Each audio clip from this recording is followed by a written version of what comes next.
Hello, everybody. Welcome to the Weekly Spin Rack. I'm your host, Chris. This is a show all about the week in comic books. So we are going to talk about some comic book news. We are going to review some of the new comics that came out. We are going to do some drawing and chat about related comic book media like X-Men 97. A lot of different segments to this show. If you're watching this live, you get to be in the chat with me and you're going to be shaping this show. And if you're watching this on demand later, that's awesome. That means that I'll have added chapters so you can jump around to whatever you're most interested in topic-wise. Thank you all for joining me. I definitely have a coffee tonight because I don't think I've ever felt as exhausted as I feel tonight before doing a show. Just like definitely dragging, wanted to sleep. But I do kind of love doing the show. So with 6 minutes before the show, I kind of perked up and got excited. I thought to myself about all the fun stuff we're going to talk about. So it'll be good. It'll be a good show. Thank you all for joining me. Seeing lots of cool, friendly faces, lots of new names as well. I love that. And I love this advice. Yeah, hit the like button. That definitely helps. Okay, just because you asked for it. That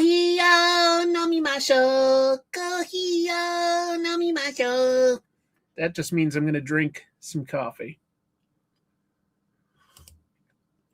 It was a super quick visit, but I did get to see my in-laws today, and that's nice.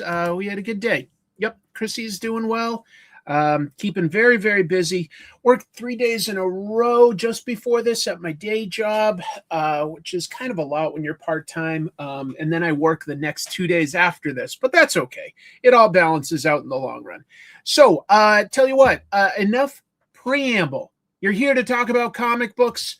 I think that that's a good idea. I'm going to throw up a banner here, a little ticker that shows the different topics that we'll have. Actually, you know what? Hold on. I'm going to hide that for a second and edit it to add one thing that I just thought of. Isn't that professional of me? Let me just see because I know that there was one topic. Yep, there's one thing I added at the last minute. So I'm going to do that now. I'm actually typing this up. You're seeing a show get put together in the moment.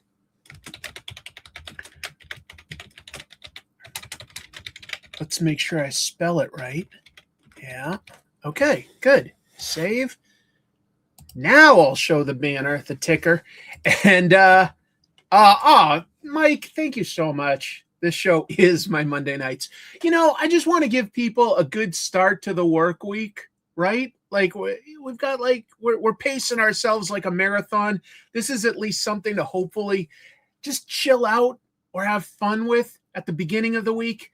And we'll get to the next weekend. We're going to get there together as a team, as a community. But thanks for the support, Mike. I really, really appreciate it. Oh, I almost missed another one. Thank you, Steve. That's so nice of you. That's so nice. You're bringing the Mountain Dew Baja Blast. I'm bringing the caffeinated beverage of choice, coffee tonight. Boy, do we have some good topics tonight. So I think you've all been patient enough. Let's talk about the news of the week. We're sitting on top of the story of the century here. Put an ad on the front page. Cash money for a picture of Spider-Man.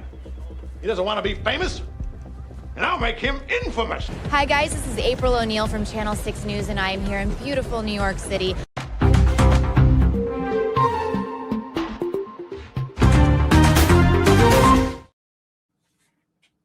There we go with the, whatchamacallit, the thumbnail. Interestingly, I actually created a completely different thumbnail at first because I thought that my main thing to talk about might have been just market share. But this DC news about DC's new rules on variant covers, I think is way more interesting. But we'll build up to it with a bunch of different stuff. So let's start by talking about some Wonder Woman news. Yes, I made a mistake and set this for 5 a.m. when I meant 5 p.m. My bad. All right. So cartoonist Zoe Thorogood posted to her socials basically 1 week ago that she was originally going to be the absolute Wonder Woman writer. Here's what she wrote. Every time I see panels from Absolute Wonder Woman, and remember, originally I was going to write it, I shudder because that book was absolutely meant to be written by Kelly Thompson. I dropped out of the project because I knew deep down I wasn't the guy to write Wonder Woman. Well, and my life was falling apart and my brother killed himself, but that's besides the point. But I think that, I don't know, it would be cool to work more with DC, but honestly, think I'm just supposed to be an absolute weird indie guy. Interesting. What could have been? Because I absolutely, no pun intended, adore Absolute Wonder Woman. One of my favorite comics out there, especially as far as a superhero book goes. I really, really love it. But I also do love Zoe Thorogood's work. What was I reading recently by her? Her big one was, the absolute center of the universe, something close to that. But this is a good one too, if you haven't read it. The impending blindness of Billy Scott. She's a great writer artist. Really, really like her. Got to meet her once at a convention. She was super sweet, really talented, lots of creative ideas. This show is my past bedtime. Thank you, Pasta Gene, for staying up late. I really appreciate you being here. Anyway, I think I would have liked both versions, but it's who knows what that could have been. She's since actually taken down that post, though. This is sort of the part of the news, too. She said, deleted my Absolute Wonder Woman tweet because I forget everything has to be a discourse. I didn't realize I was relevant enough for that. Haha. People are silly. Absolute Wonder Woman rocks. The whole creative team are exceptional. Much love. And that's why I'm sort of talking about it now instead of last week. It felt very reactionary last week with people going like, oh, what's she doing? Like, saying that she should have done it or this, that, and the other. Like people had hot takes, but she was just letting a thought go and it became news articles and stuff. And I know that I'm turning it into fodder too, but I wanted to let some time pass and for it to simmer in this specific instance. I think that, like I say, one of my favorite titles out there, strongly recommend it, but I would have definitely been interested to see a Zoe Thorogood take on things. She specifically only said she was writing, not drawing it as well, but who knows?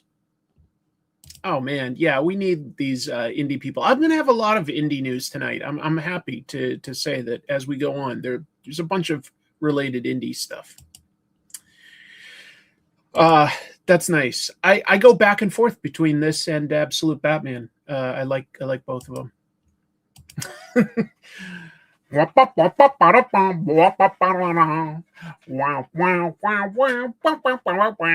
my Mos Eisley impression. I can also do various aliens like I don't know which one that was. Oh, and finally, I'll just say, since I'm talking about Zoe, she's currently drawing Vampire on Aisle 6. That's something that she's also making music for. That's a collaboration with her partner, musician Joe Whiteford. They're writing a comic and they're making an album together. It's both things. That's what you get out of indie. That and various impressions of Mos Eisley Cantina aliens. Like the Deveronian. He's just the devil.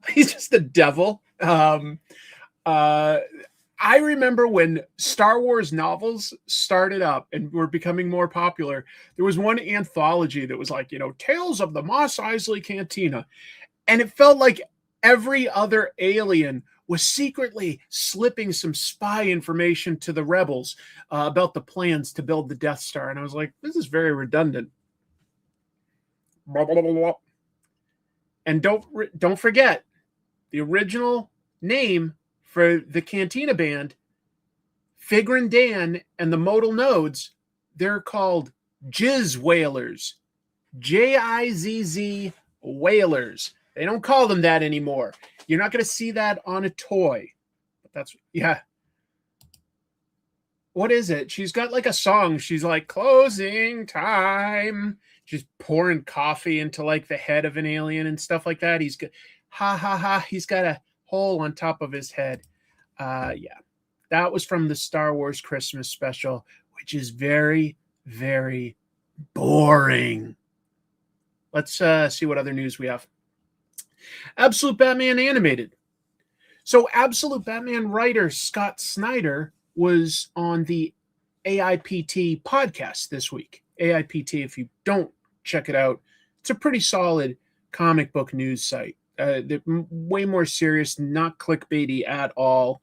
And they've got a podcast. Anyway, so Snyder was there. He talked about a lot of different things, but he did talk about the upcoming animated adaptation of Absolute Batman. And he said that he and artist Nick Dragotta actually met up just this past weekend to talk about it, which is kind of cool. They're both producers on it.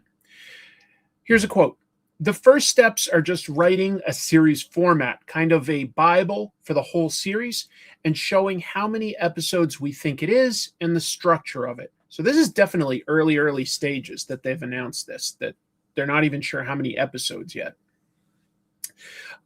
We want it to be as though the comic is just almost a bigger, better, more robust version of the comic on the screen. Okay, interesting. What else did he say? He said that they're trying to lean into the strengths of animation. And they want to be faithful to the comic, but they're actually planning to expand on a bunch of the ideas and lean into where animation can do things better. Probably things like, the action scenes and stuff like that. Find ways to expand the story.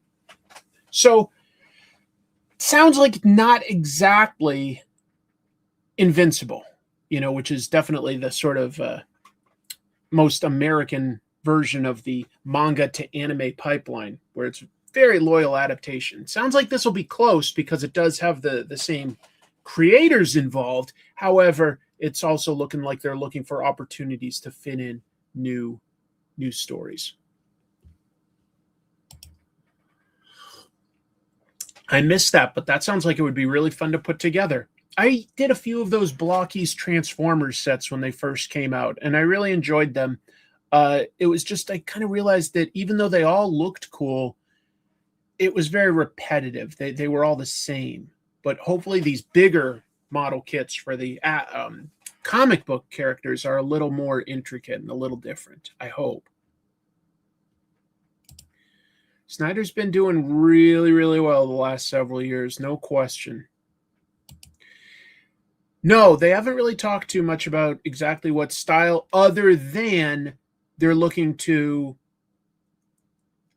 honor Nick Dragotta's art style. So still like big, beefy, manga inspired. So yeah. Thank you for this. What would Absolute Chris be like? Younger? Probably it would just be the version of Chris like in his late 30s that's just sort of like the locked in Chris that was healthier and had more energy and was way more animated and had so much hope for the future. I wouldn't be surprised. Yeah, comic book adaptation of the animated series. I mean, there were a comic book adaptation of Batman the Animated Series, so this stuff does go circular, right?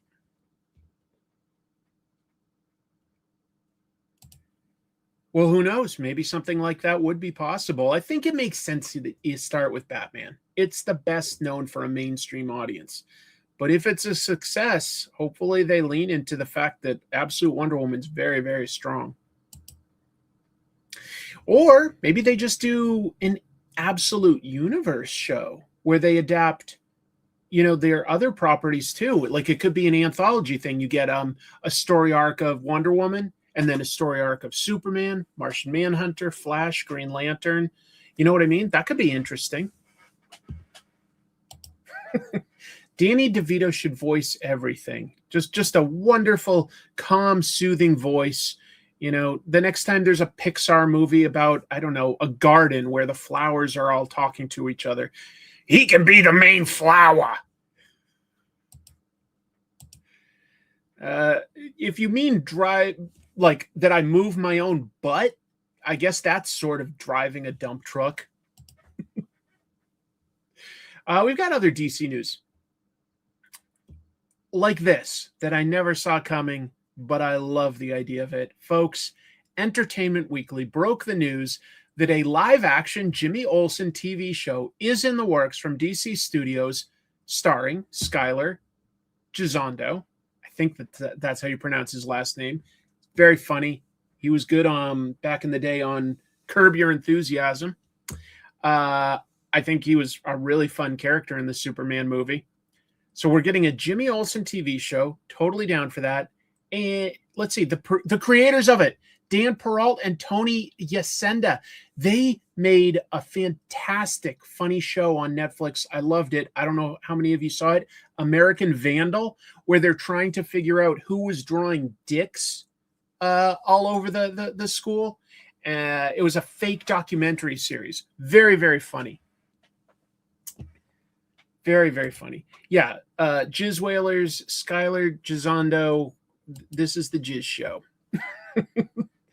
Anyway, very, very funny show. Trust me. Anyway, the concept for the Jimmy Olsen show focuses on, of course, Jimmy and other Daily Planet reporters, although admittedly, almost definitely not Clark Kent and Lois Lane. Maybe we get Perry White. Maybe we get Cat Grant. Maybe we get, who's the sports guy again? In the movie, he was played by one of the SNL guys. I forget the name all of us for right now. But anyway, they're going to investigate cases involving villainous metahumans. They're writing news stories, journalism. And Gorilla Grodd will be the focus of the first season. Jimmy Olsen has an incredible history with gorillas, all sorts of stories where like he has to marry a gorilla or he's gone to Gorilla City. There's so many great things. But yeah, apparently Gorilla Grodd is going to be a big part of the show. And I love it. And that's what I'm hoping. Yeah, the Matt Fraction, Steve Lieber, Jimmy Olsen, 12-issue series. Fantastic. I was thinking of Steve Lombard. Thank you, Circatron. Thank you, ChemDog. I bet he's in it or something. Steve Lombard. Thank you all. Anyway, I think that sounds like a lot of fun. DC Studios has certainly done pretty well TV-wise. I think Creature Commandos and Peacemaker have both been very solid shows. This I totally missed. A Mr. Terrific show with Alan Heinberg writing the pilot. I completely missed that. Huh. Not a bad idea. Honestly, a bunch of those characters that were in Superman, I think we liked the cast. I think a lot of people, I didn't see any complaints about, oh, I can't believe they cast so-and-so. The only people that would complain would be like, David Corenswet, I wanted the Zack Snyderverse back. And you're like, you definitely don't understand Hollywood if you really think, you know, a movie series that Snyder himself hasn't worked on for like more than 10 years is going to come back. Oh yeah, Ron Troop would probably be in it because Ron had a small role in the movie. Elastic Lad. I would not be surprised if you make a Jimmy Olsen show. How do you possibly avoid turning him into something like Turtle Boy, Elastic Lad, whatever the Porcupine version of him was? You know, they're going to do that stuff. They're going to turn him into one or two crazy characters. They just will.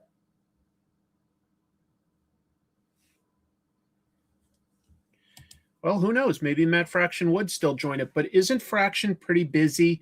Doesn't he do the Monarch TV show at Apple? I'm pretty sure. Isn't that Matt Fraction? Or am I mixing that up with another writer? I'm pretty sure it's Matt Fraction. So he's already got like a TV job.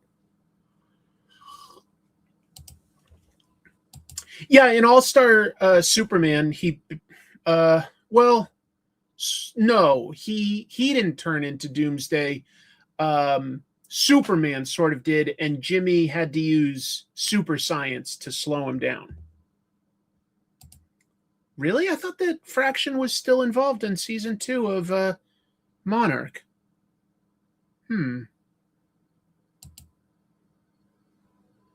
But I mean, he's writing a main Batman title, which is a pretty big deal, and I think he's doing a good job.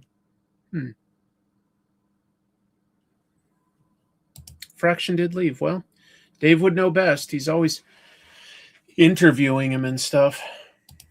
Yeah. Anyway, I'm excited about this. That just sounds like a show that's totally for me.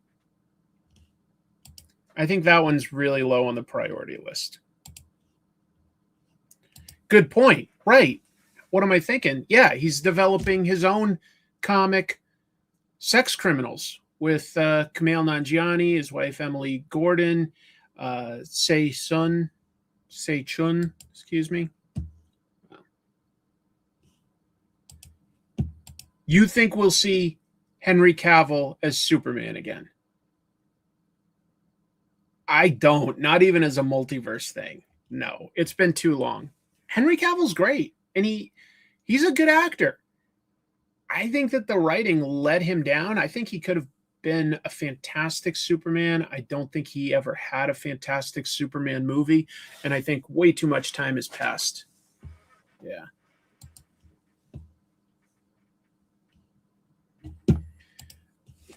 I'm glad that you picked up Jesse Lonergan's Drome, but I'm disappointed that you didn't pick it up because it was my number one pick for 2025 Book of the Year. I see no strong evidence that Kumail uses steroids. I think he just got into working out. He might, but I don't know if anything. I think he just likes working out. All right, what else we got? Let's talk about this, the main thing. We're talking about variant covers at DC. So DC this week released a pretty lengthy document that I'm just going to talk about some of the highlights, but it's new rules and guidelines for comic shops that want to create their own variant cover. How that process goes, what the new guidelines and rules are.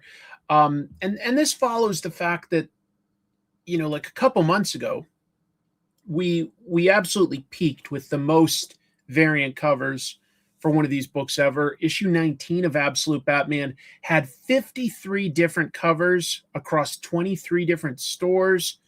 DC made a bunch of variants, just tons and tons of variant covers.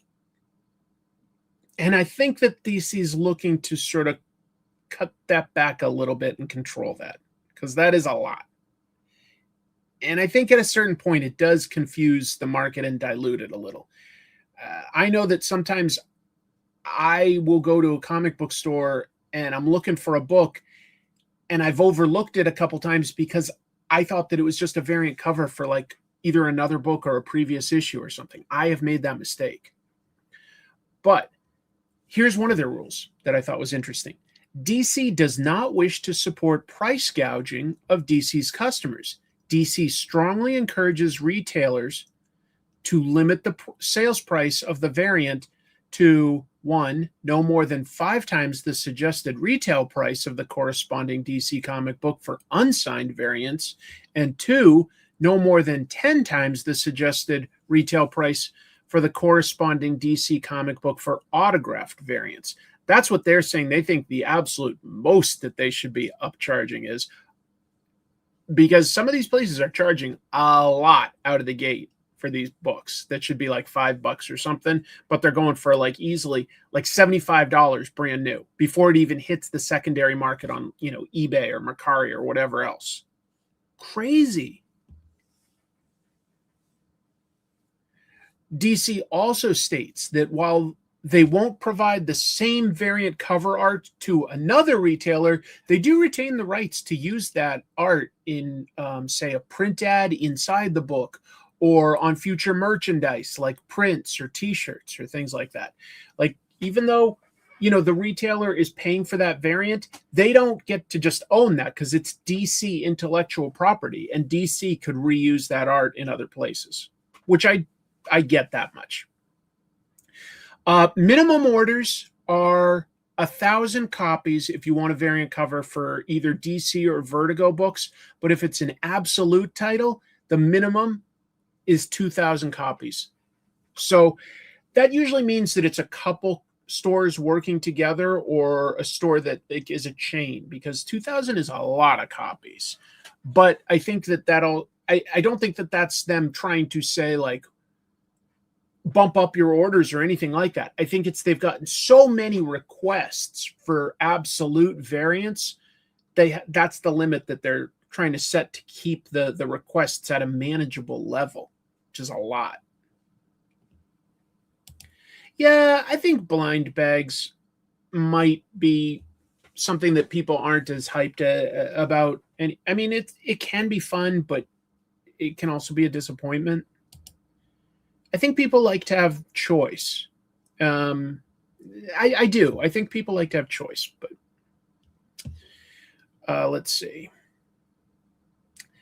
If retailers violate any of the new rules that they have, and I haven't listed all of them because it's quite a bit, but it does say, quote, if you violate a rule, it will render retailer ineligible to participate in future DC variant cover programs and may result in a suspension of all purchasing privileges of DC publications. How about that? DC is literally saying that if you totally violate their rules when it comes to these variant covers, you could lose your right to order from them. So something's going on that this must be a big deal that DC's feeling the need to get involved. There must be some retailers out there charging people quite a bit. And this isn't the exact same, actually, but I will say sort of a personal story.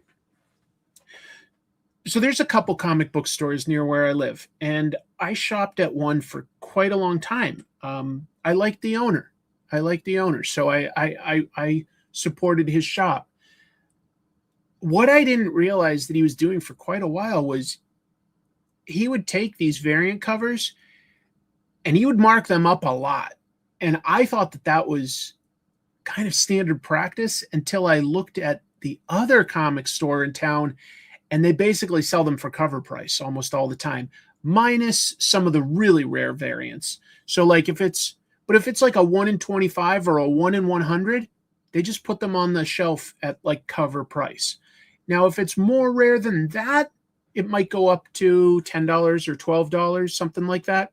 It might cost twice, but they don't do it too much. And I just sort of got to a point where I was like, even though I wasn't getting it, I just didn't, it left an icky feeling in my mouth of how much was being charged for some of these books that were being sold nearby for cover price. And those weren't exclusive to the store even. These were just variants. And I was like, I have a hard time with that. He was anticipating where the market would be. But, day one is who knows. Because not all of the variants sell, just to be clear. Some of them do get, they take up shelf space for a while. You don't know. You don't know.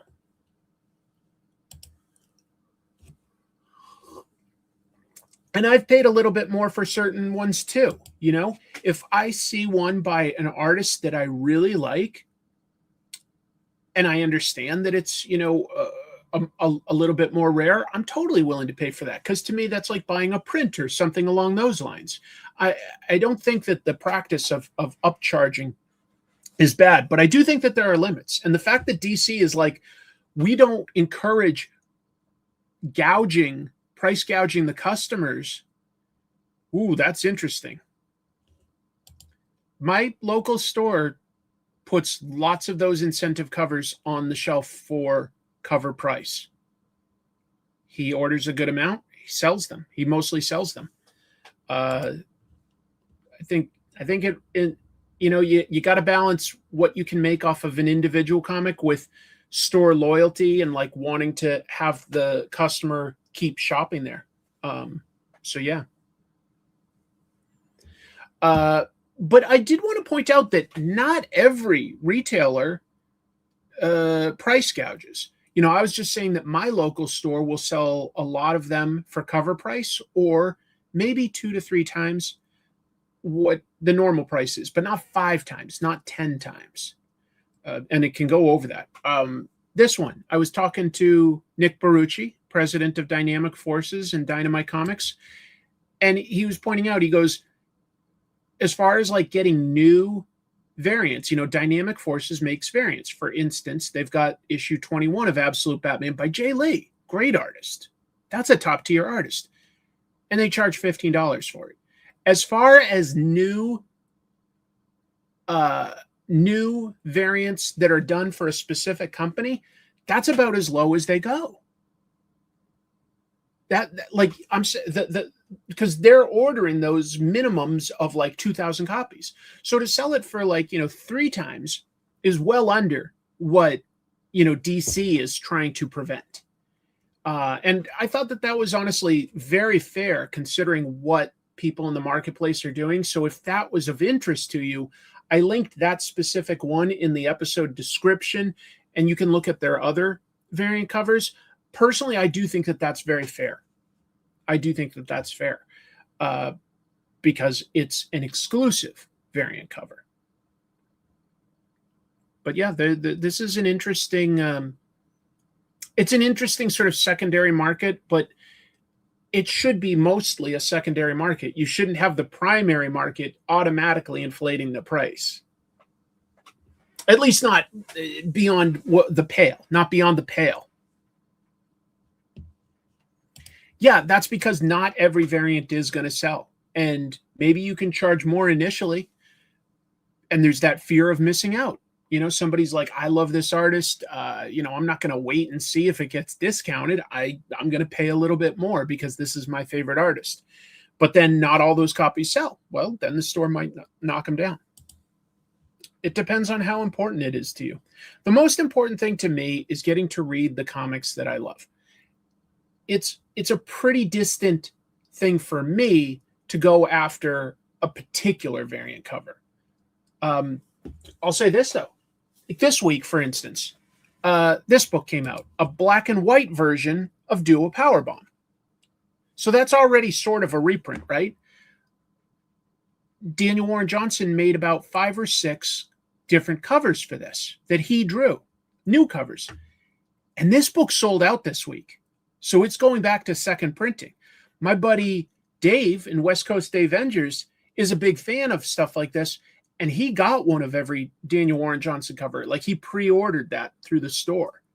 And I looked at that and I was kind of jealous because I was like, wow, I love Daniel Warren Johnson too. And like, even just to have it as a print, that looks really cool. Some of these covers.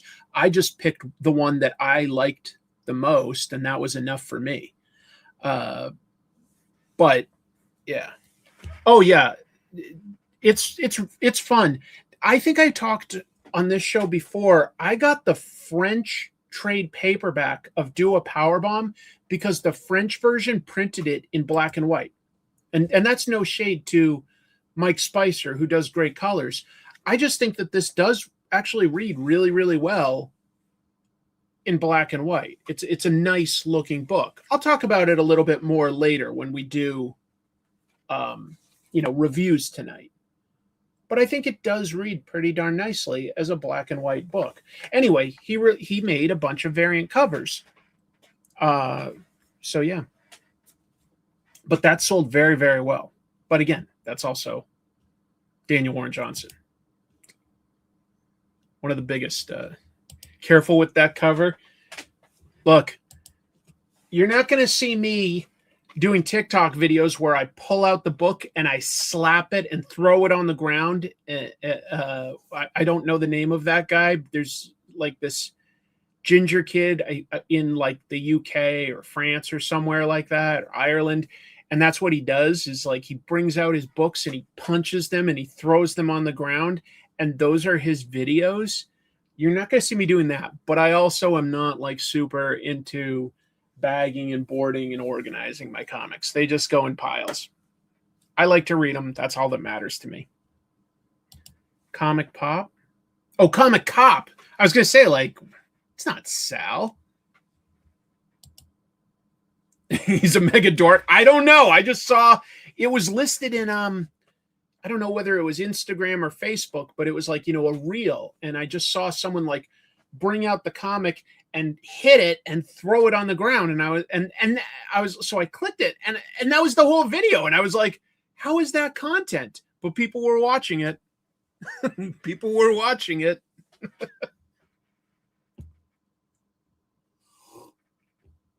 All right. What else? San Diego Comic-Con coming up. Boy, I wish I could go to something like that. Maybe one day. Anyway, publishers have announced panels for San Diego Comic-Con. I thought I'd list just a couple that sounded pretty interesting to a wide swath of people. Some of the bigger ones that looked interesting. DC is going to have a Jim Lee and Friends panel on Thursday. And that always gets some new DC news since he's the publisher and all. So there'll be some new news there.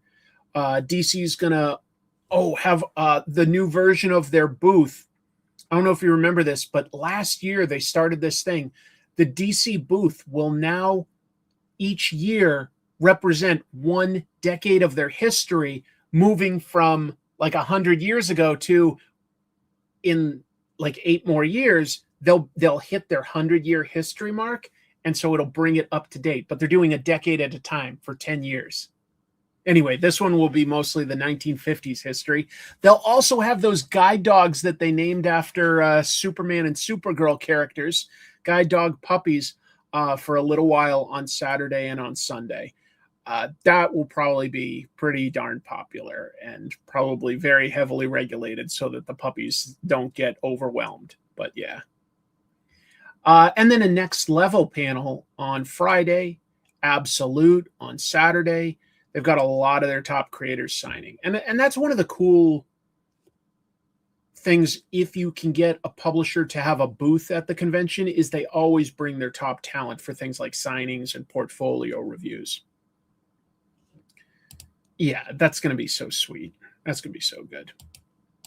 I think it's in 2 weeks, isn't it? Wait, no, maybe it is in 1 week. Hold on. Let me just double check that.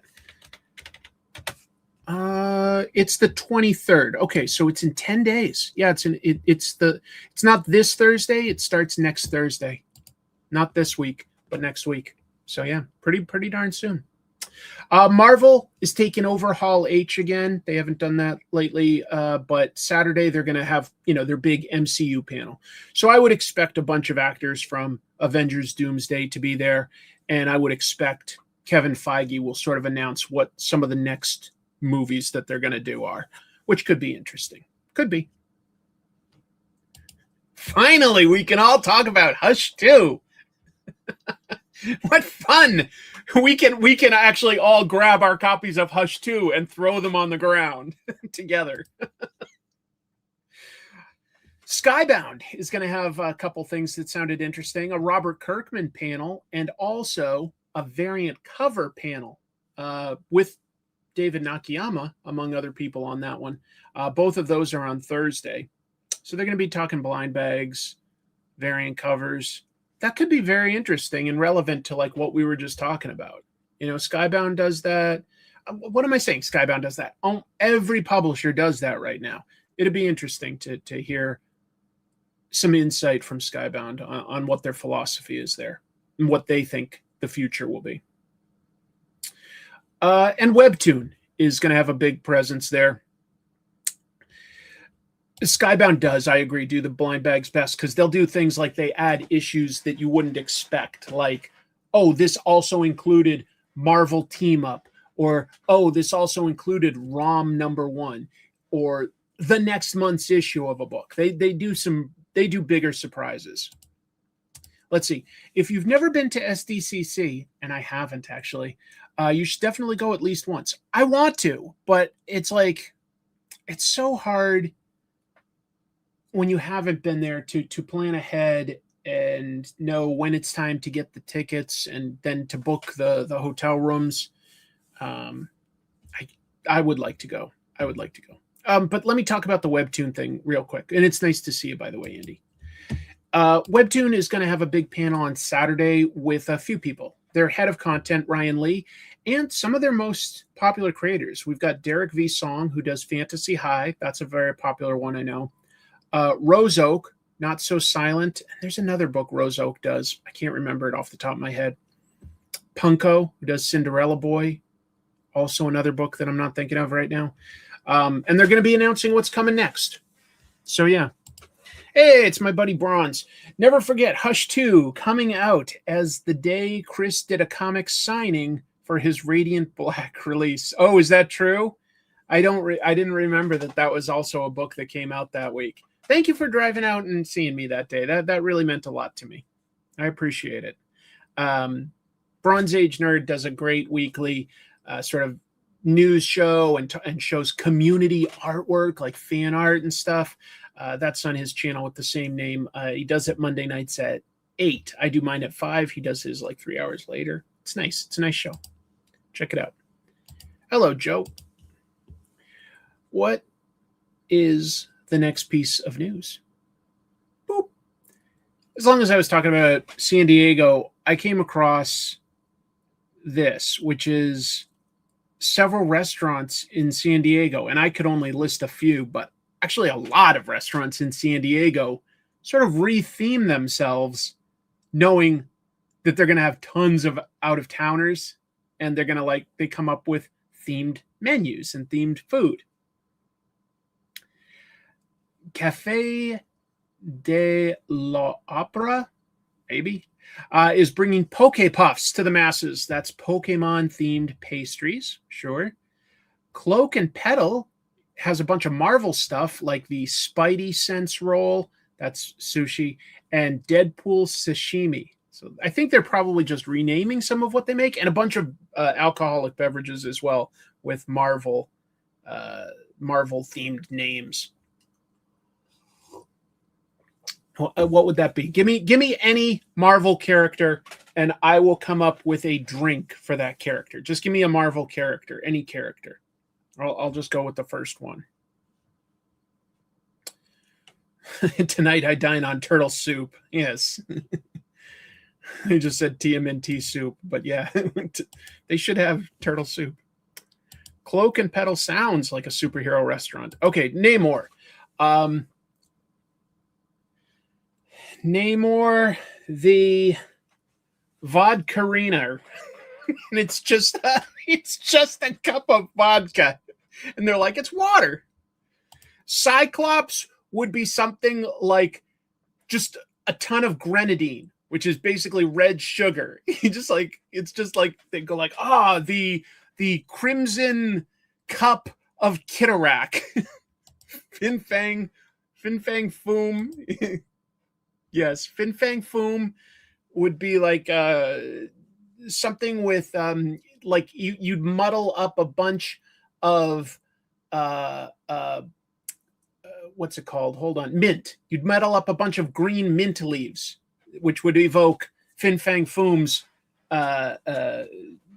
dragon coat. Namor the submarine sandwich. That's better. Paste Pot Pete, a cup of jizz. People are going to be mad at me for Storm. I'd put in something like you start with like vodka, you put in some Kahlua, and then you put some cream on top, and it like looks like a stormy sky, right? So come on. Anyway, super easy. I can keep doing this all day. Okay, I know people are like mad at me for the Paste Pop Pete drink. I know this isn't like Jackass 6. Sorry. The Gas Lamp Lumpia Factory will be having a themed night for what they call LumpiaCon with Sketch and Scratch Thursday night, basically a drink and draw, and Creators Night on Friday. That's nice. Not human, but it could be if it was from a bull. Osteria Panavino. came up with this one that I used as like an image example. It's just an Italian restaurant, and they've got like a superhero themed menu. And by the way, there's several other restaurants. They've got, I saw a Star Wars theme. I saw Pokemon at like 3 different places. I saw a Ghostbusters theme. So yeah, lots and lots of places. Lots and lots of places. If you're going, you'll have to let us know if you stop at any of these places and try the food. The Lumpia Factory sounds awesome. I do tend to do some pretty gross jokes that I'm just typing instead of saying. I'm a dirty boy. Switching from San Diego to New York, really, the Harvey Awards announced their nominees, and the Harvey Awards are always hosted at New York Comic Con. And once again, I think the 3rd year in a row, Brad and Lisa Gullickson from the Comic Book Couples Counseling Podcast will be the hosts. This is all of us at last year's Harvey Awards. Love those guys. They're very, very, very, very kind, and they love comics. So, nice thing about the Harvey Awards, just 7 categories. Keep it simple. Book of the year, we've got Absolute Batman, Absolute Martian Manhunter, Black Arms to Hold You Up, A History of Black Resistance, Canon, Drome, The Ephemerata, A Garden of Spheres, More Weight, A Salem Story, The Once and Future Riot, and The Wait. Some really impressive books in there. Personally, I've had time to give it some thought. I recommended Drome as my book of the year for me, so I stay with that. Drome gets my recommendation personally, but you know, a lot of great books. A lot of great books in there. That is Baby Billy on Brad's shirt. Nice eye. So just jumping back, that was what he wore for the awards. What else we got? There's always a digital book of the year. I haven't read as many of these, but some of them look cool. In the Real Dark of Night, the Keluarga Cable Ship Company. I don't know. The Lycan. I remember that's the werewolf book by Thomas Punisher Jane. Nap Comics by Rachel Smith. I think, isn't Rachel Smith the one that did that popular webtoon book about Persephone and Hades or Pluto? I don't know. Practical Defense Against Piracy, Terra and Omega, The Ghosts of War, and The World of Lublu. Hey, thank you. How is Comic Tropes still awesome after 10 years? And how did you get TNT to kill that ant in your Dynamite Thor episode? Oh, that was special effects and editing. But thank you for the support. I really appreciate that.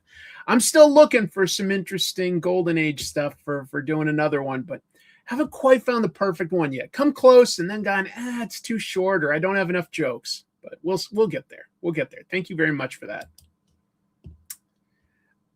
We've got Best Children's Book. Again, this is a little bit of a blind spot for me. A Fish Boy Named Sashimi. In Betweens by Faith Erin Hicks. I do like her work.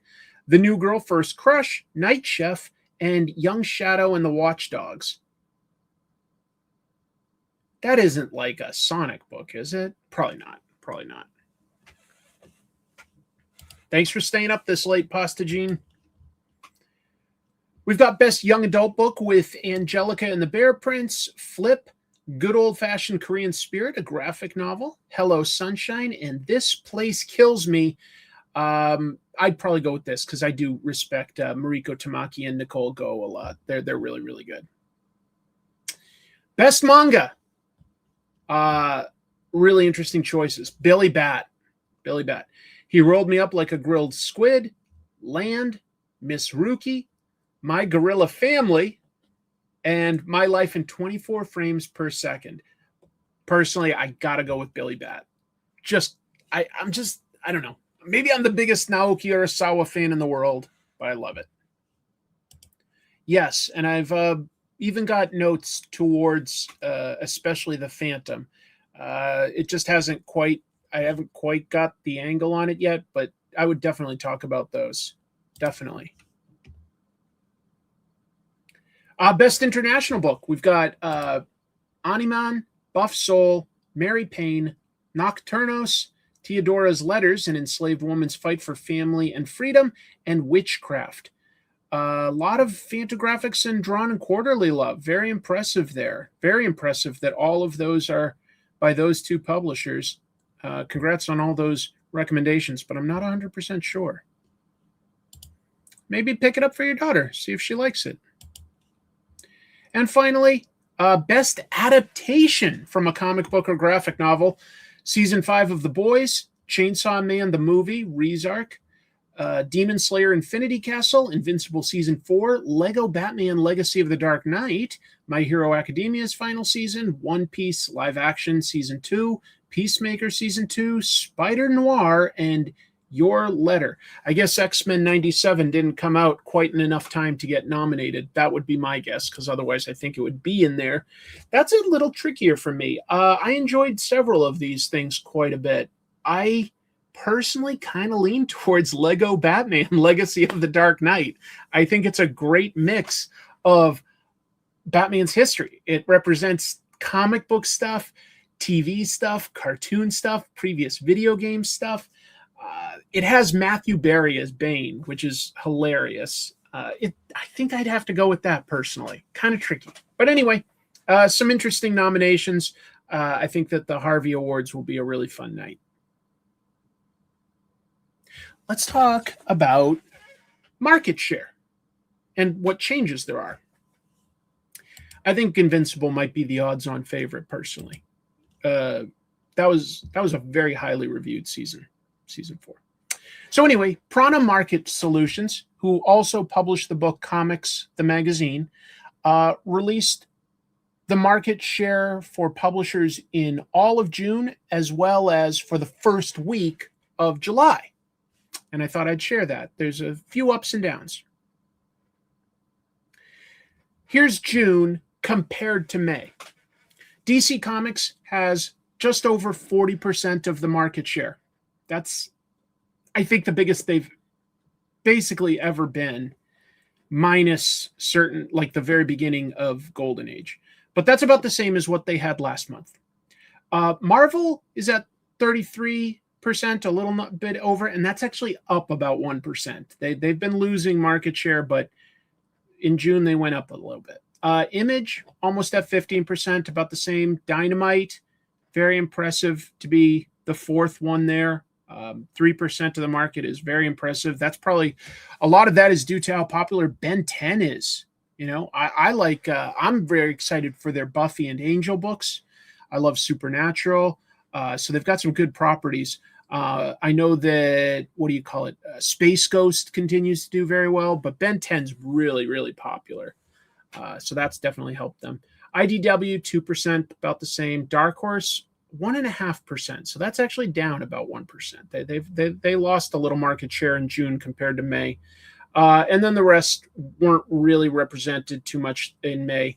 But we've got Boom, Titan, and Oni, all one side or the other of about 1%. And then we've got the first week of July, June 30th through July 6th.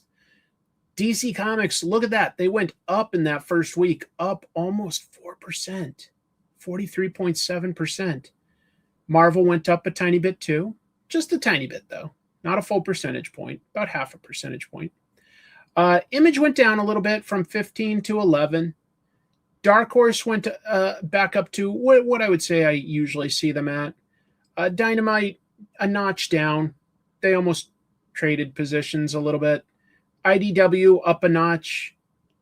Boom, Mad Cave, Prana themselves, and Oni each up a little bit from some just a little bit, some a bunch. But the biggest note that I see is just DC Comics being at 43. Like, even when Marvel was dominating throughout, the early 90s and the 80s and stuff, Marvel wasn't always that big, not compared to DC. It used to be opposite, where Marvel had about 10% more market share than DC, but these days it's all about the absolute line, but also you don't get that full market share with just like, 4 or 5 books. You get it because people are reading the main titles too. Pretty interesting stuff. Prana bases this data, in case you're curious, off of the point of sale systems from a little over 600 stores, which is a little more, now it's a little less, I should say, than probably half of the comic book shops in America, but that's a pretty good sample size. 600 stores is a good sample size. And they use the Manage Comics and Comic Shop Assistant systems. So it is an average, and it's a sample size. So it isn't perfect data, but it gives us an idea, I think a pretty clear idea, that certainly with these kind of differences, Marvel and DC own the most, and DC quite a bit more than Marvel, quite a bit more.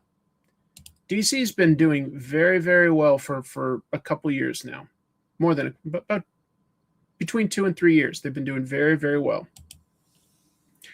I love a lot of the characters at Marvel, but they're a little directionless as a company. It doesn't feel like they're committing to any ideas. They're just doing an event, and they mean less and less. I'd love to see places like, Image, Dynamite, Dark Horse, Boom, Mad Cave, IDW all have bigger share, Oni. A lot of great comics from all of those publishers.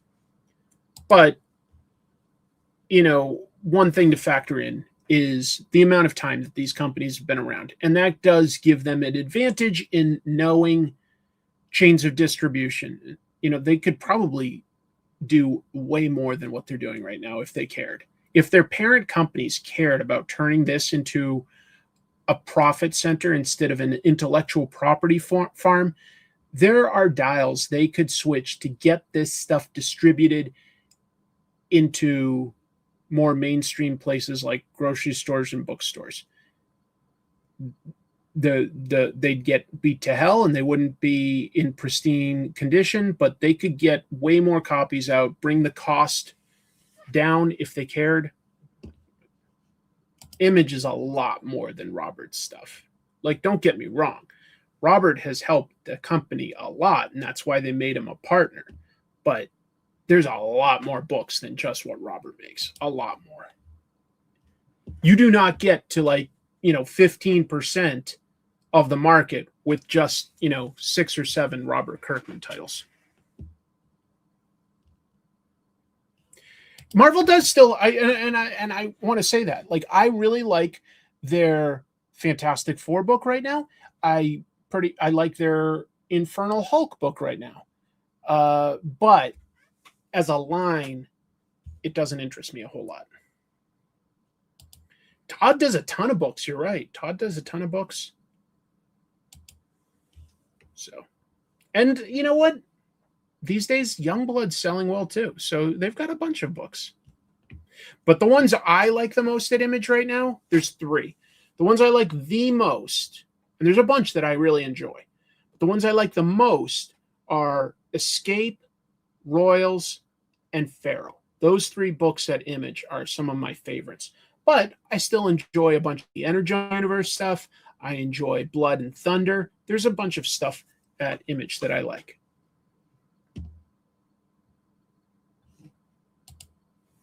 Yeah, I think that is the big thing that DC's doing right now, is that they seem more creator first, and there's a lot less rules. And I think that some of that is, keep in mind, they won't have the exclusive rights to everything to do with Superman and Batman for that much longer. So now is the time to take some of those big swings, because pretty soon some of that stuff falls into the public domain, and that's when people will take the big swings. Better to take it now while you own it and control it.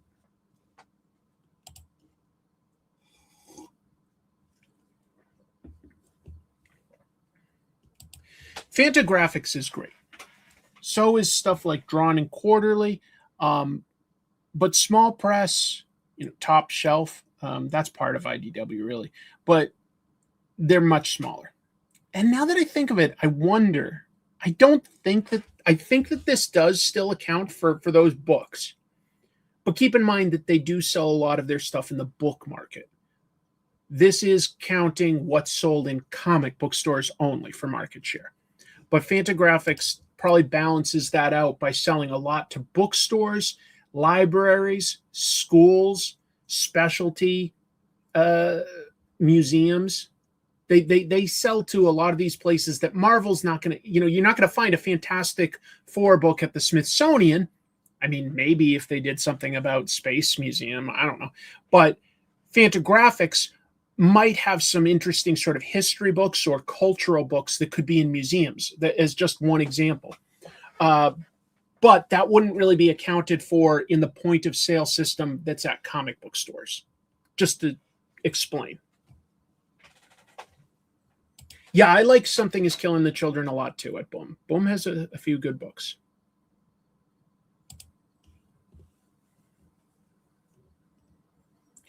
I would say this.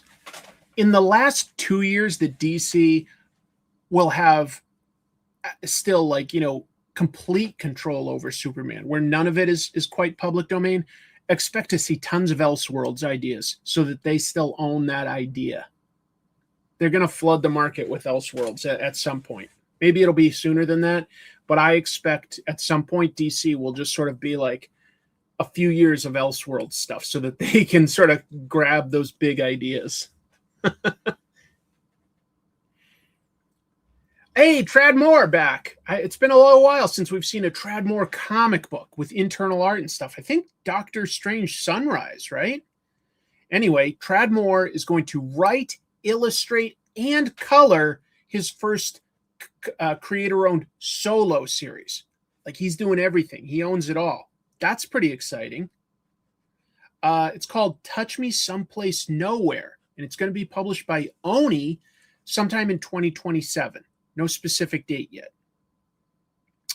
The description for the story, quote, follows a cascading cast of outsiders through their turbulent, violent, and libidinous misadventures in an alternate New York City where a colorful hierarchy of street gangs compete for domination and literal wild animals roam the streets. At its center, Kelly Muir, I'm guessing, the prodigal child of a powerful New York City crime family who is about to find herself on a self-immolating, lovesick bender through the exuberant nocturnal archipelagos of drug-infused gangland Brooklyn after dark. Who knows? I'm excited to see the art. It wasn't that long ago, like a month ago or so. Maybe a little more than that now that I think of it, but that I made an episode about Tradd Moore's very unique visual style. And I'm excited for that. Yeah, I haven't read that one, but that's cool to hear. It does sound nuts, but that's good. What a synopsis. The visuals are going to be intense. I think so. Very visual first creator, which is good. Just cool. Yeah. Very exciting to see that that's coming soon. Interesting that it's at Oni as compared to something like Image, because, he did his first big book. All of a sudden, Luther Strode at Image, but yeah. Boy, I look at this and I see a little bit of the guy who draws JoJo's Bizarre Adventures. I'm forgetting his name right this second, but yeah. Cyber League. Some of you may have heard about this. Cyber League exists already, but it's going to come out in print now. So, 24/7 Comics announced a title that's going to debut at San Diego Comic-Con in print, Cyber League by Anderson Carmen. He is a graduate of the South Carolina School of Art and Design. He's a Ringo nominee, previously made the comic Fear Hunters. Here's the description. In Cyber League Baseball, the players have surpassed human athleticism with the addition of robotic augmentations to their bodies. Asher, however, doesn't think it's worth the cost to cut up his body just to win baseball. Instead, he rallies a team of natural players to take on the Cyber League and prove that true athleticism can't be replaced by machines. Wow. it sounds like he said when he created it, he didn't intend for it to necessarily be an anti-AI metaphor, but he admits that it absolutely works as one. That is the League of Their Own. Wait, no, not League of Their Own. It's the cover to what's the Charlie Sheen movie? Not League of Their Own was the Tom Hanks movie. This one was like with Wild Thing. Major League. Yeah, Major League. Thank you. The book is going to feature variant covers by Daniel Warren Johnson, not seen yet, and this one by Mannix, which is fun. The book was previously a webtoon, and 24/7 will distribute this through Tokyo Pop and Random House, depending on which market they're going to. They're going to have copies at the Tokyo Pop San Diego Comic-Con booth. Sounds like a fun idea to me. Sounds like the all-drug Olympics or whatever it was recently, where a bunch of all-natural athletes still won over all the juicers. Yeah, that's interesting. You guys ever see the Lonely Island short film Bash Brothers? It's just got Akiva Schaffer and Andy Samberg as Barry Bonds and Jose Canseco, and they're all like roided up and just rapping about how cool their life is. It's pretty funny. I was talking about the comic book artist, but sure. Yeah, there's a that's true. There is a manga book. Oh, it's called something like Galactic, and it's about human baseball players versus aliens. So it's interesting. Bash Brothers is good. I think my favorite short film that Andy did, which isn't really Lonely Island, it's just Andy, is that the tennis one that they made for HBO. What was it, like 7 Days in Hell, or I think it was called. But as far as like Yorma, Andy, and Keith say that as long as two of them work on a project, that becomes a Lonely Island project. So Bash Brothers is a Lonely Island project. Righteous Kill. Quaid Army. Moving forward. What's this? Nope. Well, Image Comics has apparently stopped working with the digital comics platform GlobalComix. Specifically, they're no longer supplying new comics through them. That's a change. They've worked together for 3 years, but they haven't uploaded any new issues for any of their titles since April. So you can, just to be clear, you can still get the archive of what Image shared on GlobalComix, but you can't get new books. You can currently get digital comics of new Image titles on Amazon Kindle, Apple Books, Google Play, I don't think any of those are great reading platforms for digital comics personally. Also Sweet Shop, but I will note Sweet Shop is technically still in beta. So they don't have an exclusive for showing new Image comics, but they're functionally the only place you really can get them right now. Functionally. I mean, technically, if you think about it, Kiniku Man was, space wrestlers. All drug Olympics, that sounds hilarious. Ripping a bong and doing a pole vault. I like that combo. Thank you. It is a bummer. I wonder, there's no statement from either company, but like I say, it's been since April. And so I was sort of waiting for something to be said. Nothing was said, so I thought I'd point it out. No one can take down Amazon because they have all the money in the world. Page not found. What am I going to talk about here, folks? Tell you what, before I bring it up, what am I going to talk about here? What's the topic? I'll give. There's a delay between the live chat and me talking. So I'll vamp for a few seconds and see if anybody knows what this topic will be.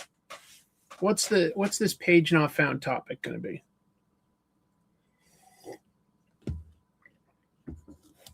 Yep, it's all about you, Dave. Always.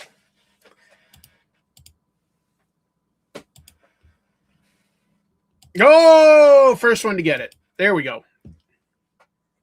All right, so the comic piracy site Read Comic Online, not to be confused with Read Comics Online, by the way.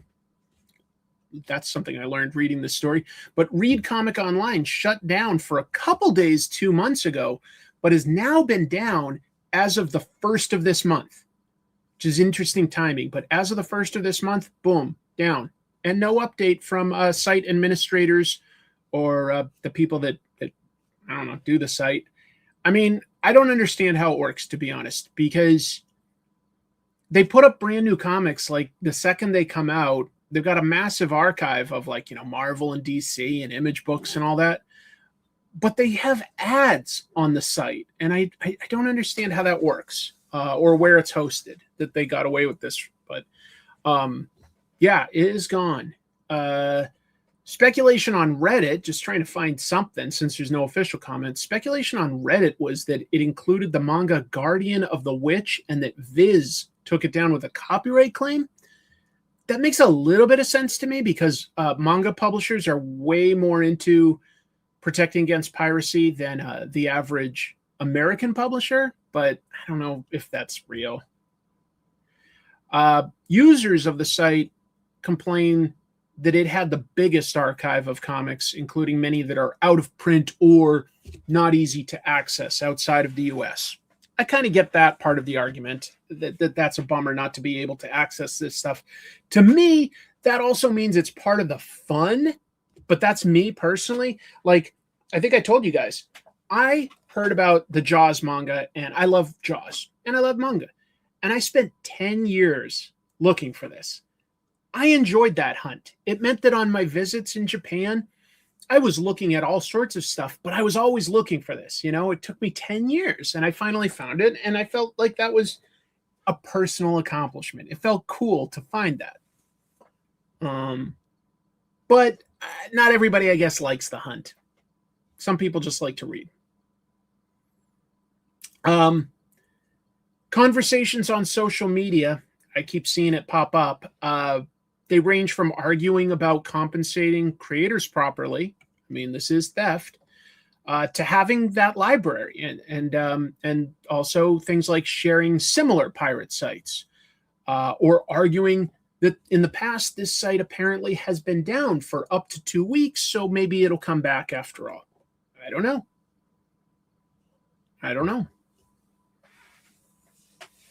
So, yeah, it's just something people are talking about online because I guess a lot of people do read there. It's interesting, it's interesting to me in the sense that from the social media conversations, it sounds like this must have gotten a lot of views. I didn't have a way to see how many people use this site that I could think of. Maybe I could have asked AI. I don't know. But who can trust that answer? It seems like people like YouTube videos where they can just sort of listen to a comic book story described to them, and it looks like they're willing to read comics for free. And then the amount of people interested in actually buying them and reading them at home goes down quite a bit. But I don't know. I don't know what that means. Yeah, I would guess. I will fully admit, I'm not an expert on this. I'm not. I would guess that there's a bunch of other pirate sites out there that have stuff. It sounds like from the conversations that this one was the biggest. I don't know. I think there probably will always be one somewhere out there, but will it always have the same archive that everybody wants? I have no idea. I mean, I waited a really long time for the Billy Bat manga to be translated into English. And so eventually I just collected it in Japanese because I wanted to. That was fun for me too, to search for. And sometimes on these episodes, sometimes I've been hunting for maybe a back issue by Wally Wood or, John Buscema before I talk about it. Or maybe not even the comic, but maybe an interview in a magazine so that I can read their opinions in this one place that hasn't been categorized. I like that hunt quite a bit. And just to be clear, a lot of times when I do reviews, I do get digital copies. Whenever I can, I get that from places like Marvel Unlimited or Comixology. I've used a bunch of different sites that host digital comics. Sometimes to find an issue, though, I will admit, I don't know where else to go, and I feel like I really want to not have to scan something, and I have gone to this website. Not a lot, so I'm not an expert, but I have gone to that. At least I'm pretty sure it's that one. I'm pretty sure, because that's the biggest one. I'm pretty, usually I just Google it and I find a page and I'm like, okay, this has the image that I need. But anyway. But what I try to do there is make sure that I'm still being fair with have I paid for a copy of that comic? Either in a trade paperback or the original, a back issue, a new issue, that's just me. That I've got my own sort of internal logic and rules.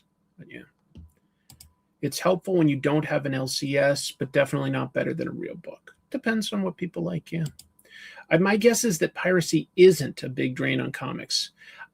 I don't know. I wonder. I think it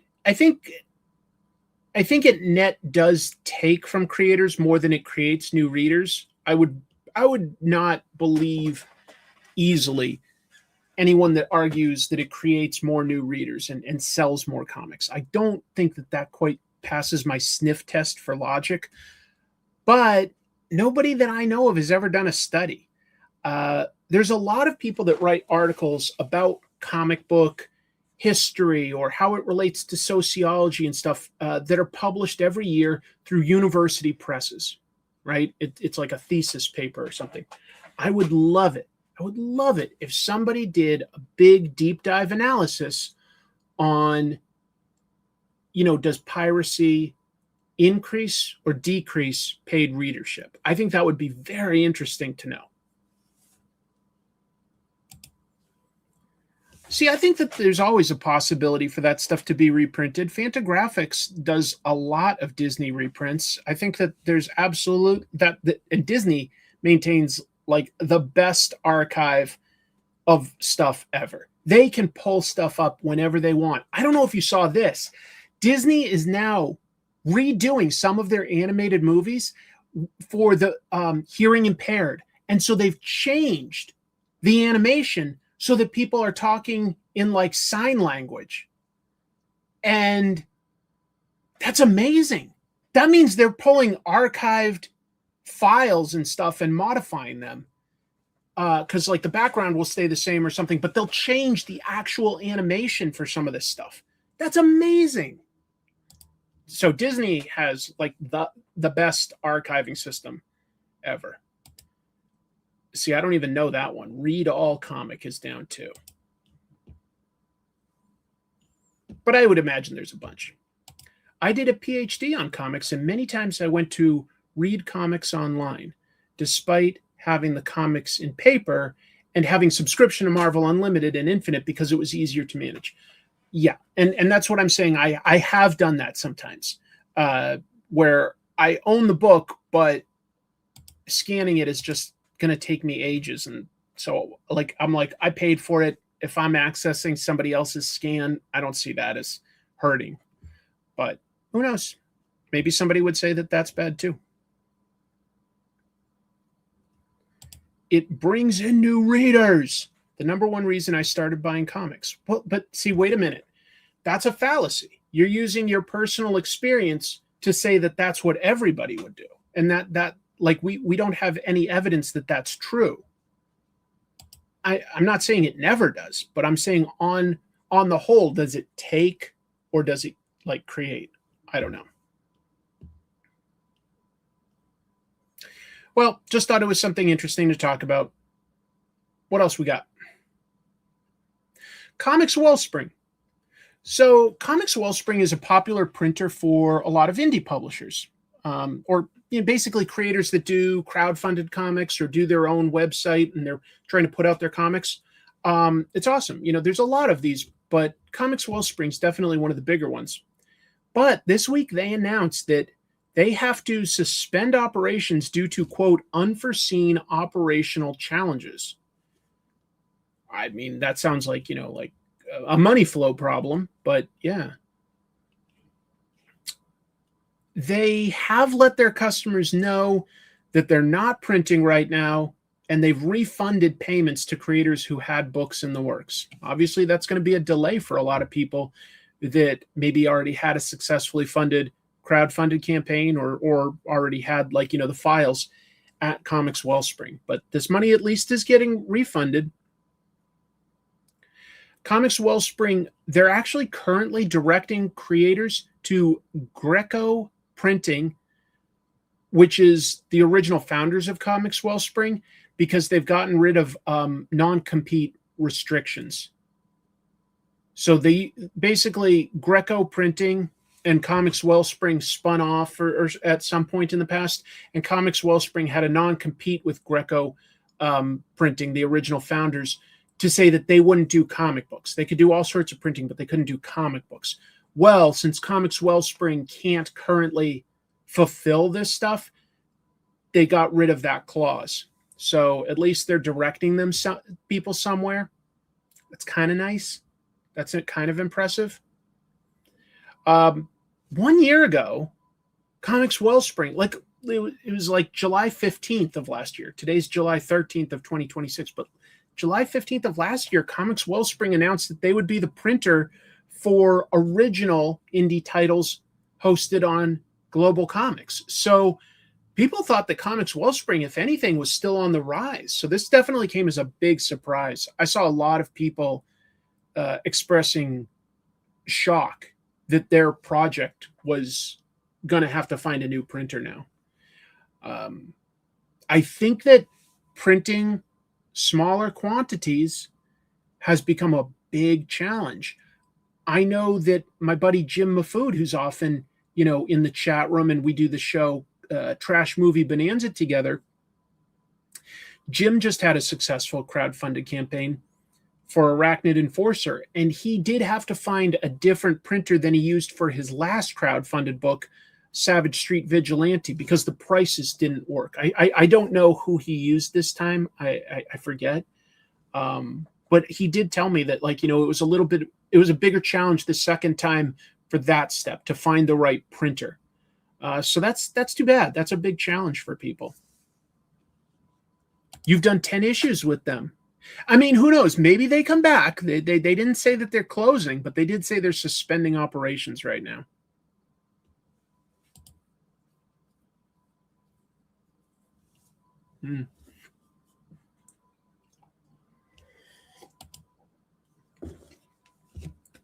Thanks for sharing that, Ray. I don't know comic impressions, I have to admit.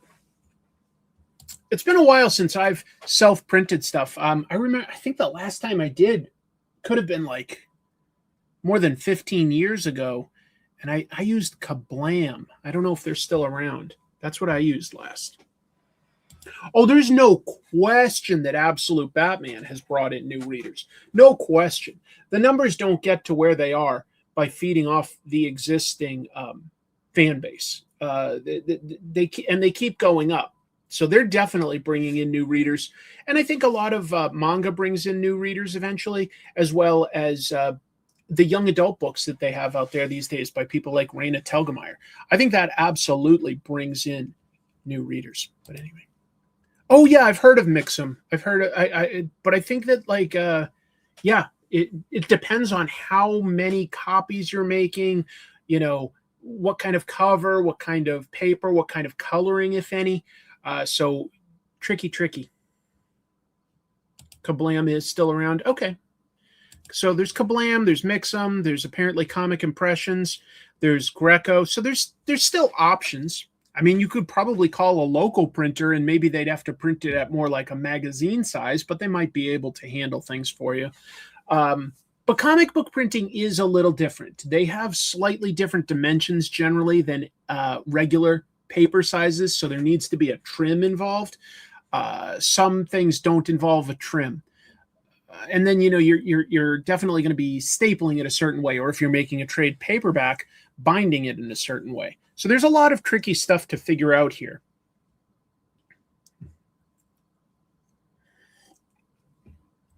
I hope it works out for them, because the more printers that are around for this, the easier it is, the less barriers to entry for people getting their stories that they're passionate about out to new readers. Good luck, Comics Wellspring.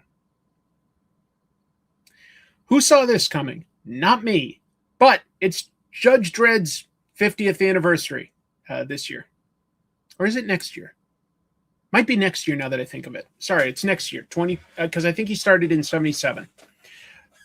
But they've begun some of their anniversary projects, including a crossover with Biker Mice from Mars. Huh. I mean, I guess they both ride motorcycles. Rebellion, the publishers of Judge Dredd, inked a deal with Nacelle, who own, among other things, Biker Mice. That is to produce new toys related to their partnership, and they're going to begin with a 2-issue crossover miniseries in which the Biker Mice find themselves on the mean streets of Mega City 1. I never saw Biker Mice from Mars. I was always pretty loyal to Ninja Turtles and didn't really look at any of the knockoffs or things like Street Sharks, Biker Mice, Battletoads. I don't know. I just didn't look at any of it. But I'm sure that for certain people, probably just a year or two younger than me, that this would appeal. The book is going to be some good talent here. Co-written by Dan Waters. I do like his work. And Ryan O'Sullivan, with art by Jordi Tarragona. I'm guessing at the pronunciation. Co-published by Rebellion and Oni, with variant covers by artists including David Finch. Not bad.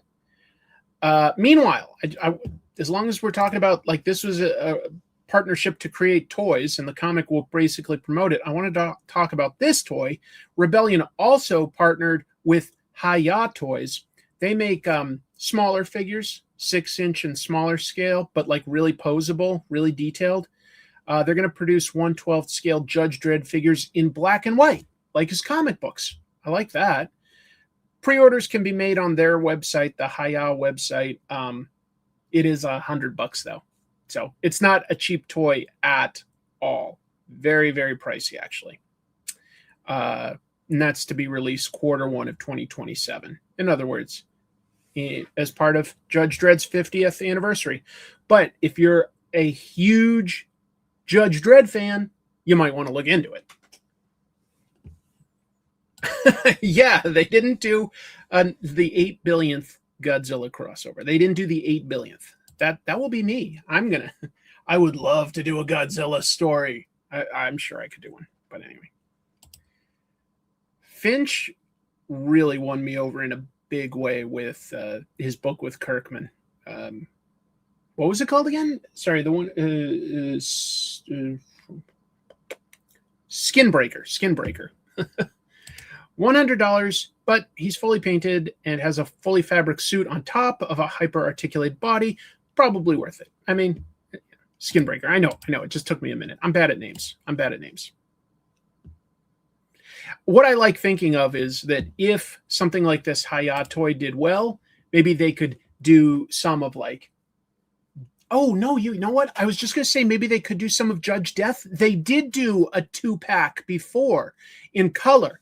And they've got, was it Judge Fear that Judge Dredd punches his fist all the way through?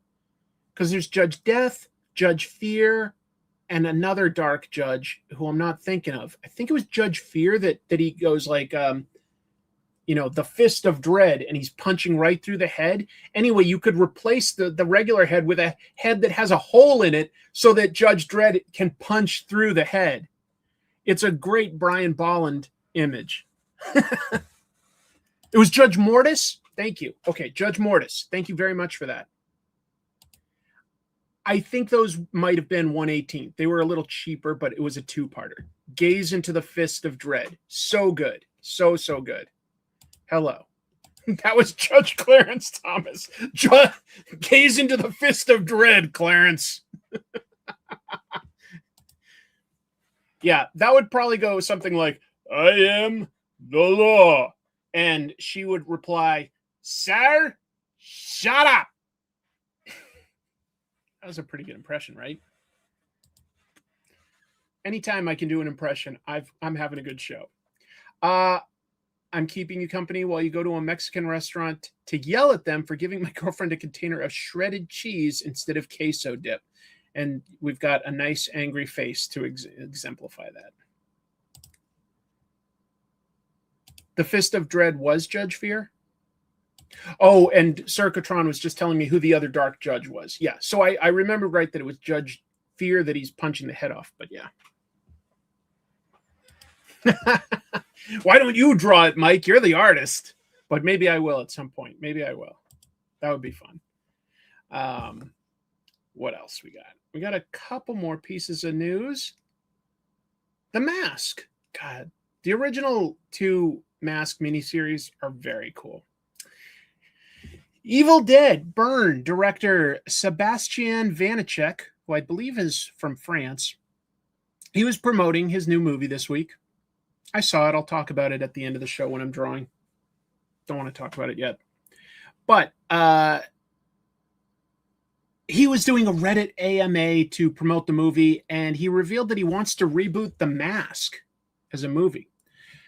He was asked what other existing property he'd want to work on, and this was his quote. I think I would dig into The Mask, but make it look closer to the comic books. The comic books are actually very, very violent and dark. Very true. The 1994 Jim Carrey movie was quite a change from the comics. New Line Cinema originally actually wanted to make The Mask as another horror movie. They'd been having tons of success with their Nightmare on Elm Street series, and they wanted to. And didn't they also do Ninja Turtles? Did New Line Cinema help release? I'm pretty sure New Line Cinema helped release the original Ninja Turtles. So they wanted to get into another sort of indie comic book, but they saw it. I mean, the comic itself is very violent, and they wanted to do it sort of as another Nightmare on Elm Street.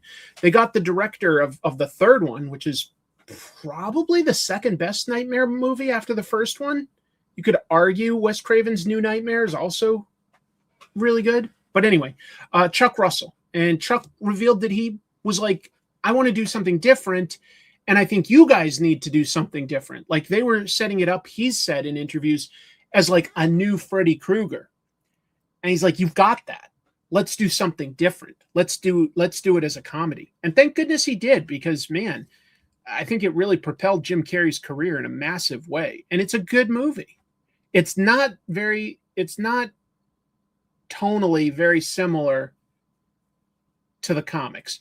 Story-wise, it actually does share quite a bit of DNA. Story-wise, it does. But tonally, it's very different. Anyway, the original Dark Horse comics were by Mike Richardson, the publisher, along with writer John Arcudi and artist Doug Mahnke, who just arrived as such an incredible artist in this book. He was already so damn good. They didn't call him the Mask. They always called him Big Head in those early issues. Big Head.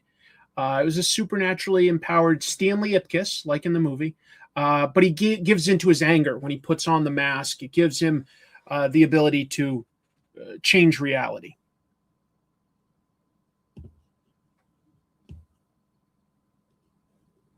Oh, the sequel to the Son of the Mask? No, that was terrible. Terrible. I wouldn't even do that for Trash Movie Bonanza. Some movies are just so bad, they're not fun. They're just not fun. They're just boring and bad. Yeah. I think I could see some of that with his super detailed environments and you know, like really moving cities and stuff. He had like lots of stuff going on in the background. Yeah. Really, really cool. Even if they lean into the violence, the comic was still full of gags. Great argument, Mike, and humor. So whoever does this movie, they need a good comedy editor. No, that's true. So if Sebastian Vanacek wanted to do this as, you know, a darker movie, fine, but it does still need humor. And my biggest criticism of the new Evil Dead movie is it's very light on the humor. And that's something that has always sort of kept Evil Dead apart from a lot of other horror, is that it has some legit funny stuff in it, some wacky slapstick. And this latest one, not as much. A little, not none. Not enough for me. Yeah. The Mask is cool, though. I've long wanted to do an episode talking about the artwork of Doug Mahnke, and I'm sure that I'll get to it. I think I'll get to it this year, and I would talk a bunch about the Mask, because that was a fairly early comic for younger Chris to get into, and I'm glad I discovered it. I am. They basically had sort of 3 miniseries in a row, and Arcudi and Mahnke had story contributions in the third one, but they didn't do it themselves. So I like the first 2 the most, The Mask and The Mask Returns. No, I would agree with you. But this one's even more dour. Hell yeah, that's not a bad idea at all, Mike, especially after, what was Yorma's last movie? It wasn't widely seen, but it came out just like a month ago. It had Timothy Oliphant and Jason Segel, that Australian or New Zealand actress chick. Oh, what was it called? I don't know. Yorma just directed a movie, and it was really funny and really violent. I think it's called Over Your Dead Body. I do recommend it, folks. It's probably out on streaming already because it went through theaters really fast. But if you get a chance, check out Your Dead Body. It was quite good.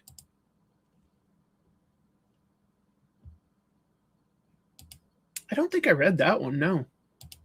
Anyway, I like The Mask. I'm not at all against the new adaptation. And I'm not even against it being a little darker. But it does still need, like Mike was saying, some humor to it.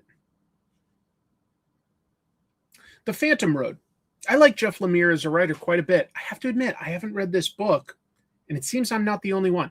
So Jeff Lemire announced that his horror book, Phantom Road, and he makes that with artist Gabriel Hernandez Walta, it's going to go on hiatus again. They've done this before, and it's due to low sales.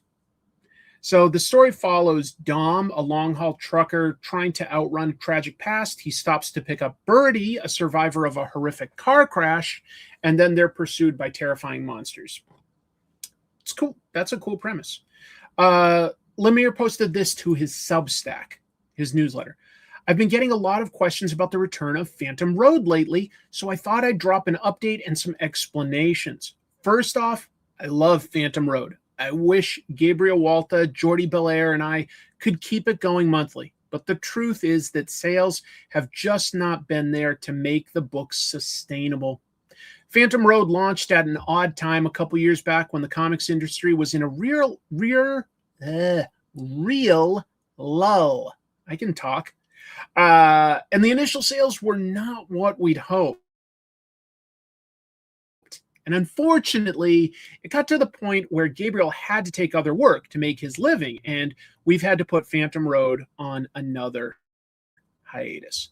However, I do want to point out, he also included this image. He says that the book will return in 2027, in fall of 2027. So they do plan to bring it back, and they plan to then wrap up the story after doing a third arc. So they're not giving up on it. They're just taking a hiatus, make ends meet. But I do appreciate that they have a real love and confidence in their story, and they're going to commit to making it come out. I think that's very impressive.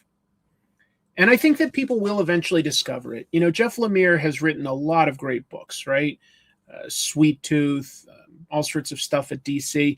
And I think that it does have an opportunity, once it's all collected into a full story, to find its audience. Even though I haven't read it, I bet that it will. Who knows? Thank you, Actual Dracula. Really too bad. Phantom Road is a great series, but clearly slept on with the low sales.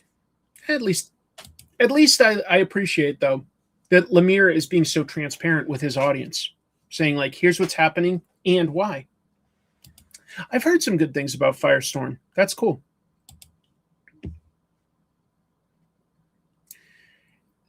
I don't have a lot to add to this, so I'll just pass on some of this Ignition Press news. They announced several new creators that will have books published with them.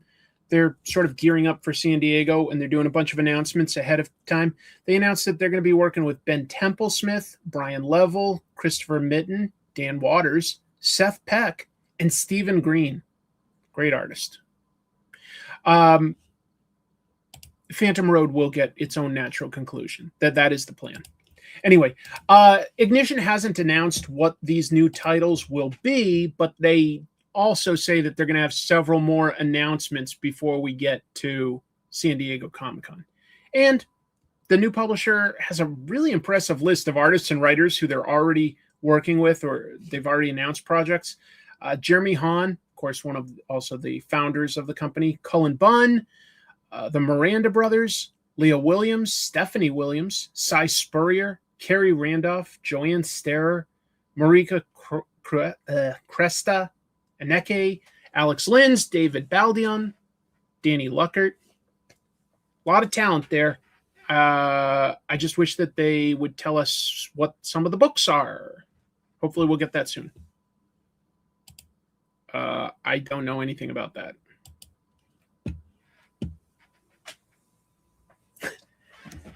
Who saw the Moulin Rouge becoming comic book news this week? Not me.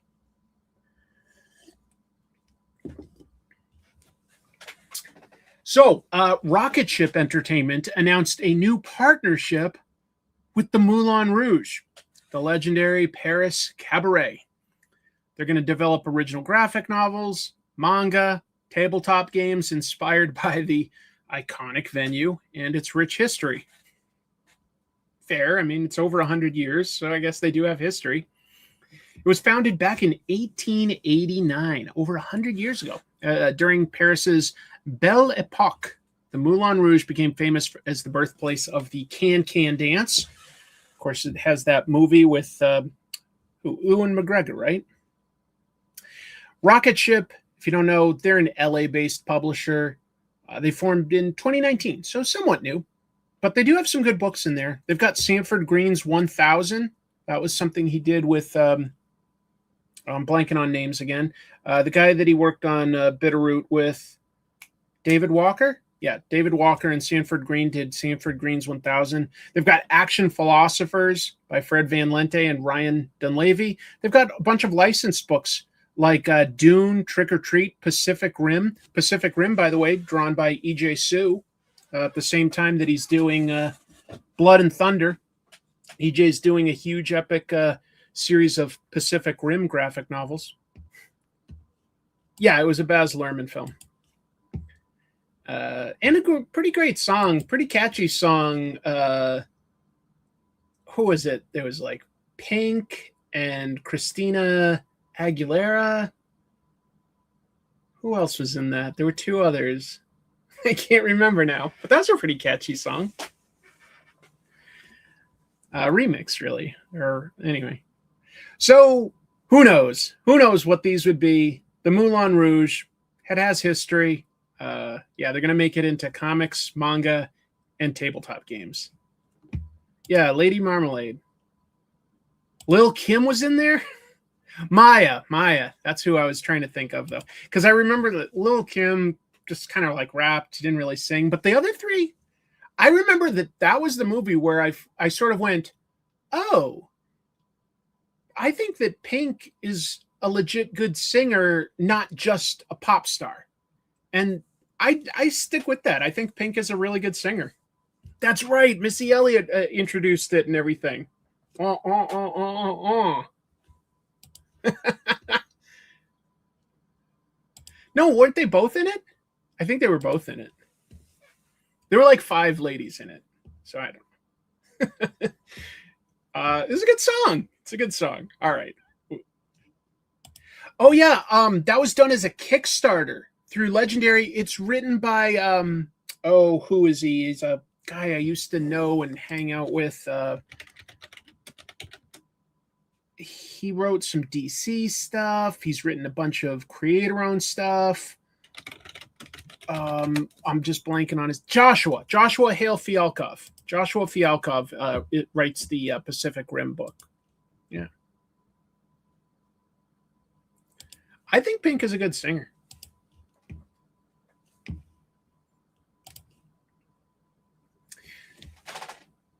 One of my viewers, Wally, was trying to plug this story last week, and I was aware of it, but I wanted to give it some time for some follow-up. Robert Kirkman is also a great singer. Anyway, I want to talk about Tillie Walden's new book. There's a little controversy around it. So June 15th, the Vermont cartoonist laureate, Tillie Walden, she's done some kids books. She did the Great Clementine trilogy set in the Walking Dead comic book universe. I like Clementine a lot. Anyway, she released Charity and Sylvia, published by Drawn and Quarterly. And that book chronicles the lives of real-life people. Charity Bryant, Sylvia Drake, they were an openly lesbian couple who lived together in Vermont back in the 19th century. So a little over 100 years ago. Pretty big deal at the time. But Rachel Hope, I don't know if it's Cleves or Clevis, probably Clevis, had published a biography also titled Charity and Sylvia back in 2014, so over 10 years ago, and posted on June 29th, so just over a week ago, that she felt Walden's book was based directly on her work and that she was owed by Drawn and Quarterly. Drawn and Quarterly released a statement that noted that Walden had credited Clevis's work in the annotations in the back, as well as they've got a much bigger bibliography hosted online because apparently there's a lot of research sources that are credited, a more thorough list on a D&Q website. But this week, Clevis said that she believes that the book is not just using her work as a source, but that it's an adaptation of her work. And she wants proper credit she wants it to be called a licensed adaptation, and she wants compensation. No further comment from Drawn and Quarterly yet. No comment from Tillie Walden. And I haven't read the original book from 2014, so I really couldn't say. I think it gets very tricky when it is a real life story. You know, I believe that Tillie, from what I was reading, she did do a certain amount of research for sure. I mean, she lives there in Vermont, and I guess she, drove to some pretty remote locations to actually see it in person and read a bunch of different historical books. But Clevis's argument is that she did a lot of research piecing stuff together, and she feels that it just follows too closely to her account of the story. I don't know. I really don't know. It's a very interesting argument. Very interesting. An adaptation of your biography of real people is a buck wild claim. I think it's, yeah, exactly. It's really hard. Now, that said, you can come up with a structure, and if it follows that exact structure, maybe you've got an argument. But there's a lot of, I don't know. There's a lot of hurdles to that argument, I think. There's a lot of hurdles to that argument. Tricky. Looking forward to Ken Burns claiming that literally all Civil War material is an adaptation of his work. He did cover a lot of it. Sounds like she's asking them to circle the wagons. D&Q lawyers will handle it from here. No question. And somebody wants me to do what? Hold on, I missed something. We need a Kirkman impression singing Lady Marmalade. Let me think for half a second.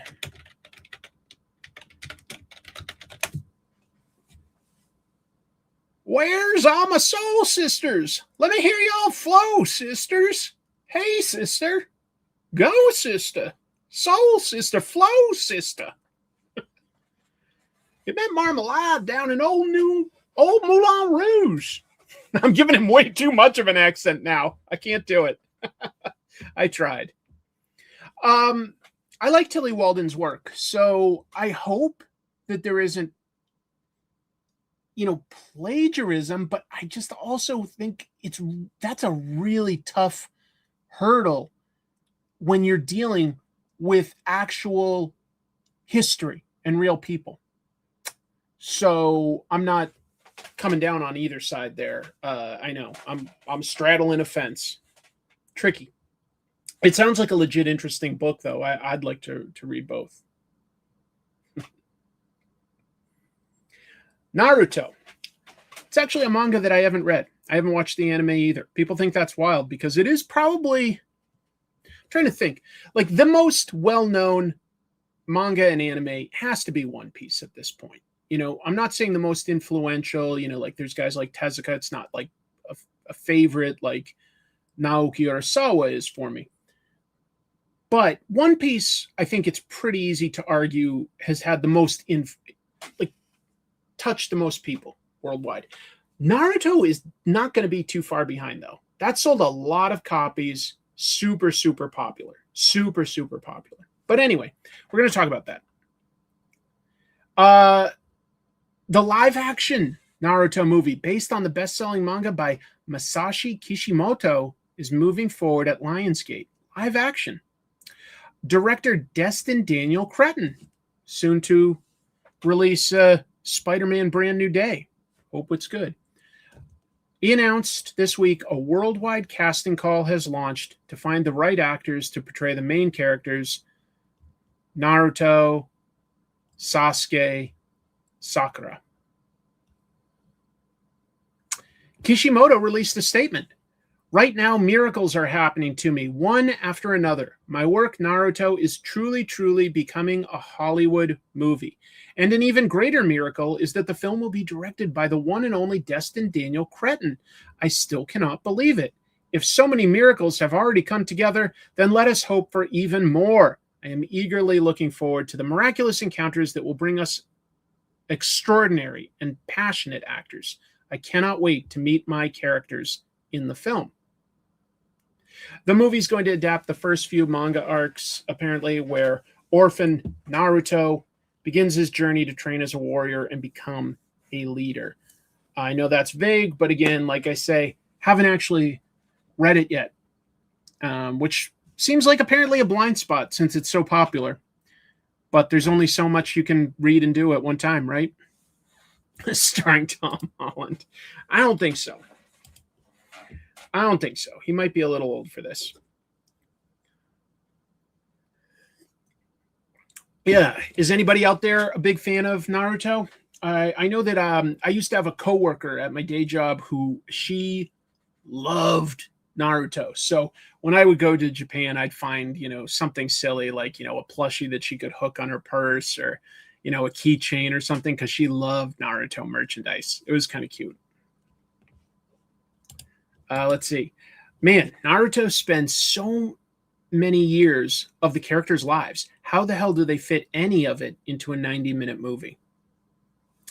It does get tricky when you've got like an epic story like that. I think you have to make judicious cuts and just say, like, if you're getting to the core of a story, what needs to be accounted for. But also, I think that they do plan on this being a potential franchise. Like, they're going to just do it in arcs, not trying to adapt the entire thing as one movie, just to be clear. Exactly. Hopefully not another Dragon Ball evolution, but I think we also do have some examples of successful live action adaptations now, even by America. I mean, I think One Piece seems to be pretty successful, seems to get pretty good reviews on Netflix, the live action version. There was another live action manga adaptation in America recently. I'm totally blanking on it. But there's been a couple good ones. There's been a couple bad ones. Yeah, it's tricky. It's definitely tricky because, well, here's what I'll say.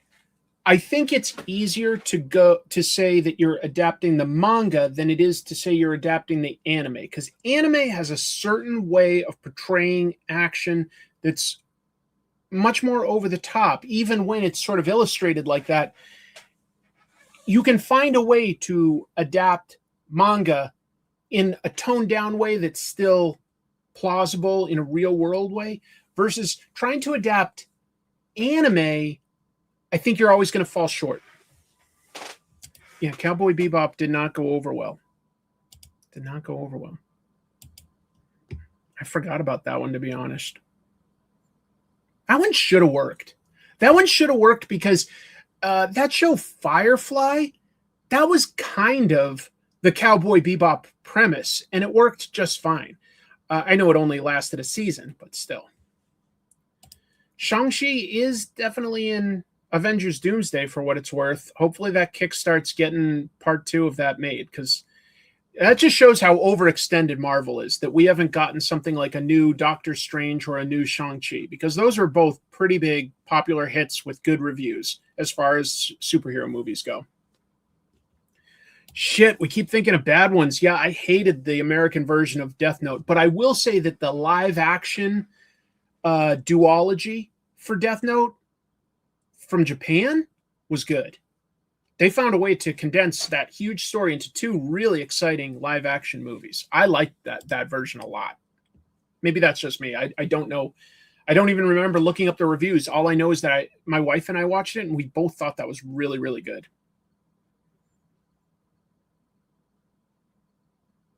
Hey, I appreciate that. Thank you so much, Luke.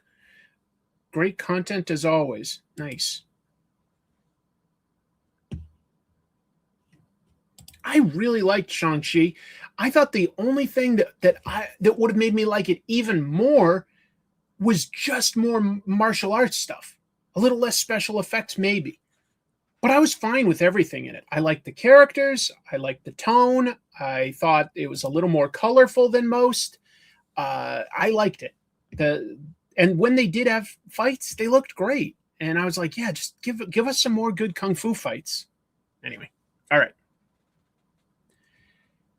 This is my last piece of news, a little Marvel news right here at the end. So this week, the Marvel Studios president, Kevin Feige, revealed an official Avengers Doomsday concept art, not an official poster, official concept art at Bilibili World. That's a film expo that took place in Shanghai. Again, not an official poster, but it does show the look of the character, each character for the movie. Shows the ideas that they're going for, shows which characters will be in the movie. And by the way, this is really tiny, but that's Loki. That is definitely Loki. So Loki has some sort of a role. That's God Loki from the end of season 2. So when I saw that got me thinking, actually.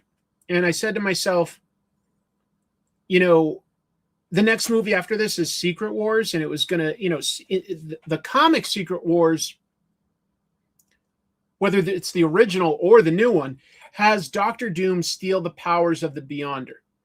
Rather than introduce a completely new character like that, I bet you this version of Doctor Doom is going to try to steal the god powers of Loki, because he's the god of stories now, right?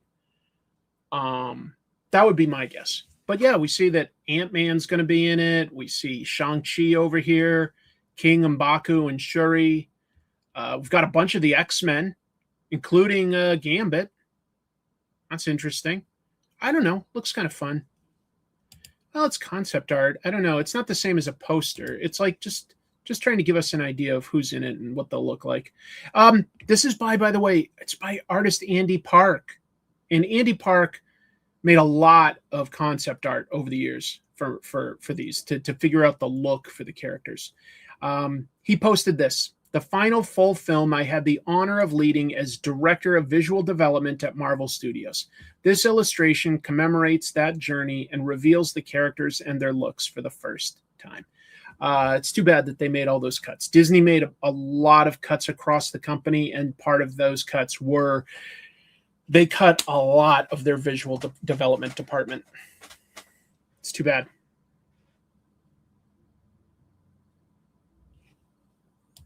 Fired isn't the right way to do it because that implies they did something wrong. He got released along with a lot of other people, like laid off, let go. Anyway, I hope it's a good movie. I don't know what to expect, to be honest. I really don't. But that was all the news that I had. So let's pivot to doing some comic book reviews. There's only a few that I want to go into in depth, but some of them were unexpected things. One of them is a book we haven't seen for 2 years. So give me a moment to set that up. Allow me to just play a short clip while I set up the camera. Let's review. Review it. The review. The reviews are in. I repeat, the reviews are in. Go to your reviews. What? Speaking of bad reviews, Don't worry about that review. Let's review all the facts. All right, gentlemen, let's review.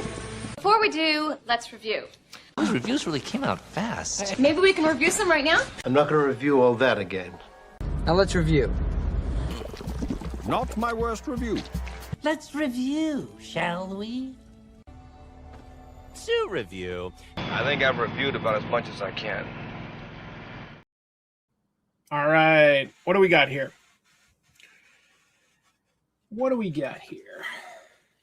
Got several things. Got White Boat, got a Daniel Warren Johnson thing, Blood and Thunder, Absolute Catwoman. That's interesting. Transformers. I've got some things I could say about that. Absolute Batman. Tell you what, let's start with Absolute Batman. There's G.I. Joe and Mask. Can you tell when I grew up? Let me do this.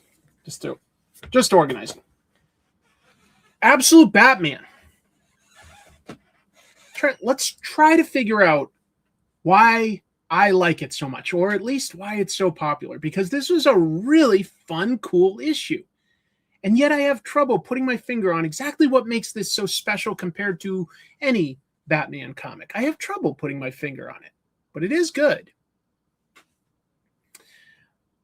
It's specifically about Harley Quinn. And while it's written by Scott Snyder and the cover is by co-creator Nick Dragotta, we've got a guest artist in this, Werther Dell'Edera, who some of us will know well from Something is Killing the Children.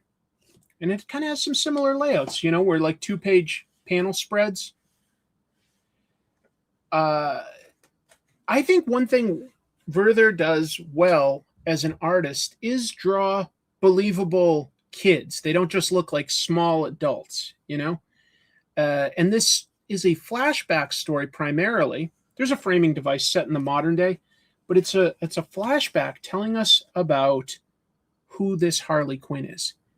And boy, are there some interesting twists and turns. Her mother was a scientist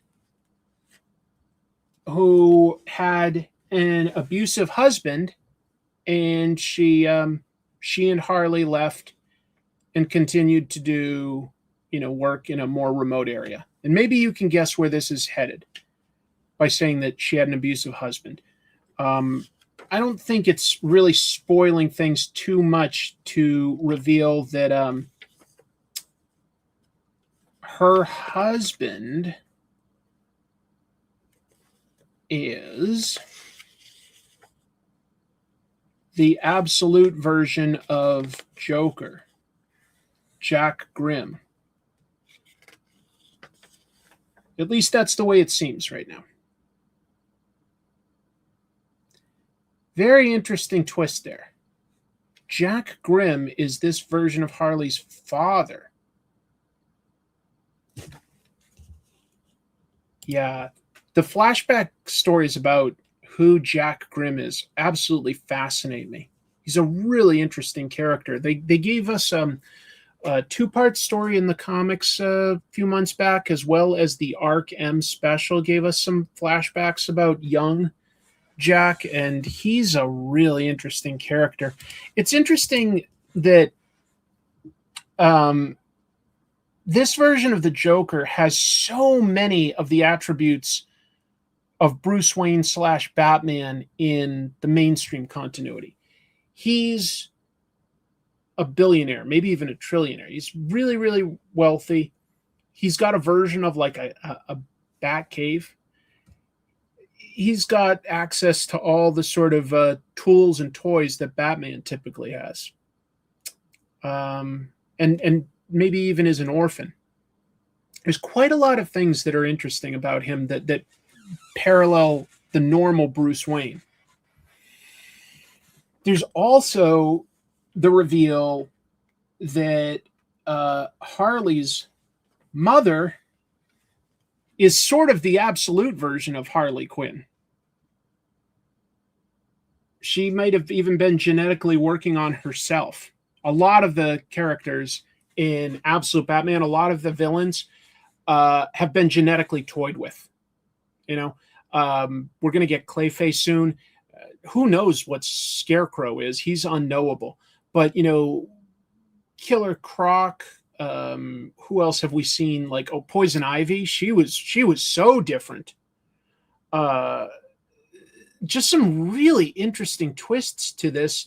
And I think it's that you can constantly subvert expectations, right? We'd already been introduced to somebody that was called Harley. So going in, you're thinking, well, that's Harley. That's the absolute version of Harley.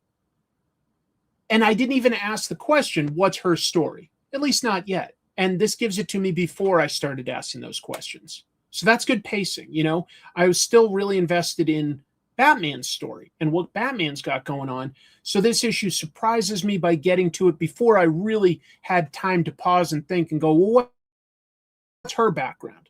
And you realize that, you know, this Harley has some really disturbing elements, and that like her mother is really more the version of Harley Quinn that we know, as in she's allied with Joker. There's some quick glances at some potential villains for the future, or maybe it's just this is all we get to see, but like Tweedledee and Tweedledum, right? In the mainstream comics, they're just sort of dumb twins. They often work with Mad Hatter. They're big and fat and smart. But in this, they're merged together there. Their heads are like conjoined. But it's like more than a Siamese twin, or there's probably a different name for that now, isn't there? I wasn't trying to be insensitive, but that's what I grew up with them being called. I don't know what they're called now. Or Calendar Man. It's like this young kid crawling out of the husk of a dead body. What a weird take on Calendar Man. By the way, look at how expressive Werther Dell'Edera can be sometimes with his characters. Like, that's pretty over the top, but that really does a good job at evoking that somebody's scared. That's good cartooning. That's really good cartooning. Excuse me, are they just called conjoined now? That would make more sense. Sorry about that. Yeah, thank you, folks. I said it without even thinking, and as soon as I said it, I was like, you know what? That probably isn't what we use anymore. Sorry about that. But anyway, so I guess I'm trying to think, like, what is it about Absolute Batman that keeps me enjoying this more than so many other comics out there? Because you come down to it, and I'm like, okay, you know, we've got, like, you know, Batman fighting bad guys and being chased by robots, and, you know, like, none of that's necessarily stuff that I haven't come across in superheroes before, but it's remixed in a way where it's got good character development, good world building, I should say, good dialogue so that I can tell the characters apart. It's more an attention to detail, I guess. It's an attention to detail. It's pacing. Pacing is definitely a strong factor because, like I say, I get so invested in one element of the story that the story surprises me by taking a breather and showing me some supporting characters or something that I wasn't ready to start dwelling on yet. So it gets ahead of me.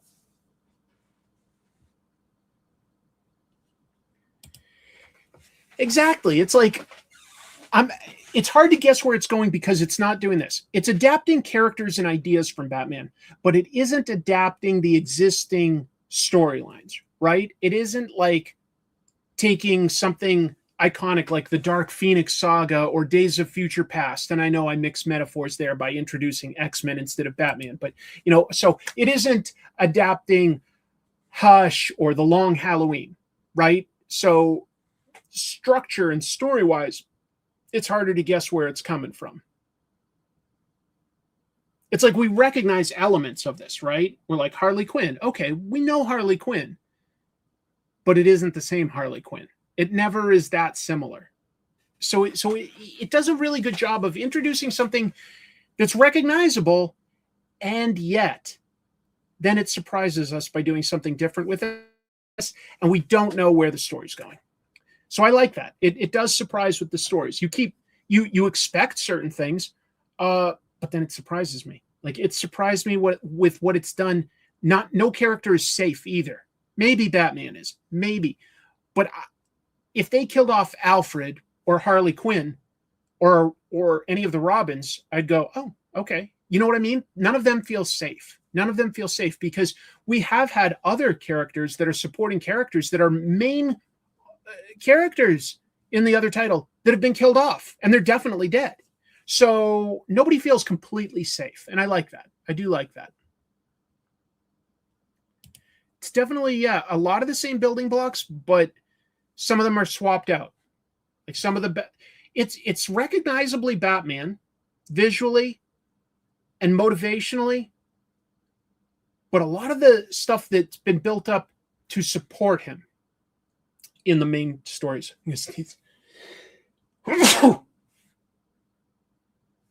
A lot of that stuff hasn't stayed there, because he's not a billionaire.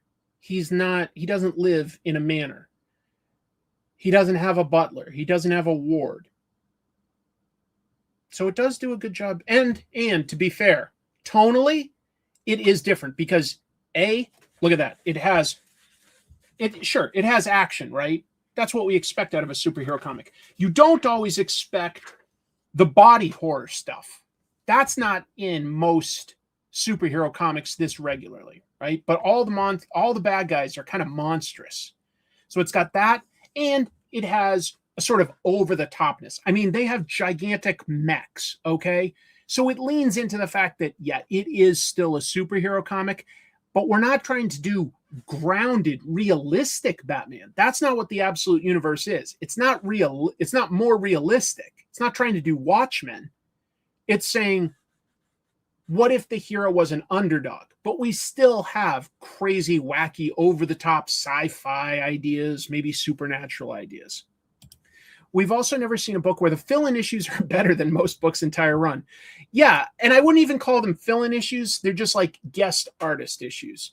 But it still moves the story forward. It isn't filler. Like, oh, here's a story about a character that, here's a story. Like, it fills it, it moves it forward.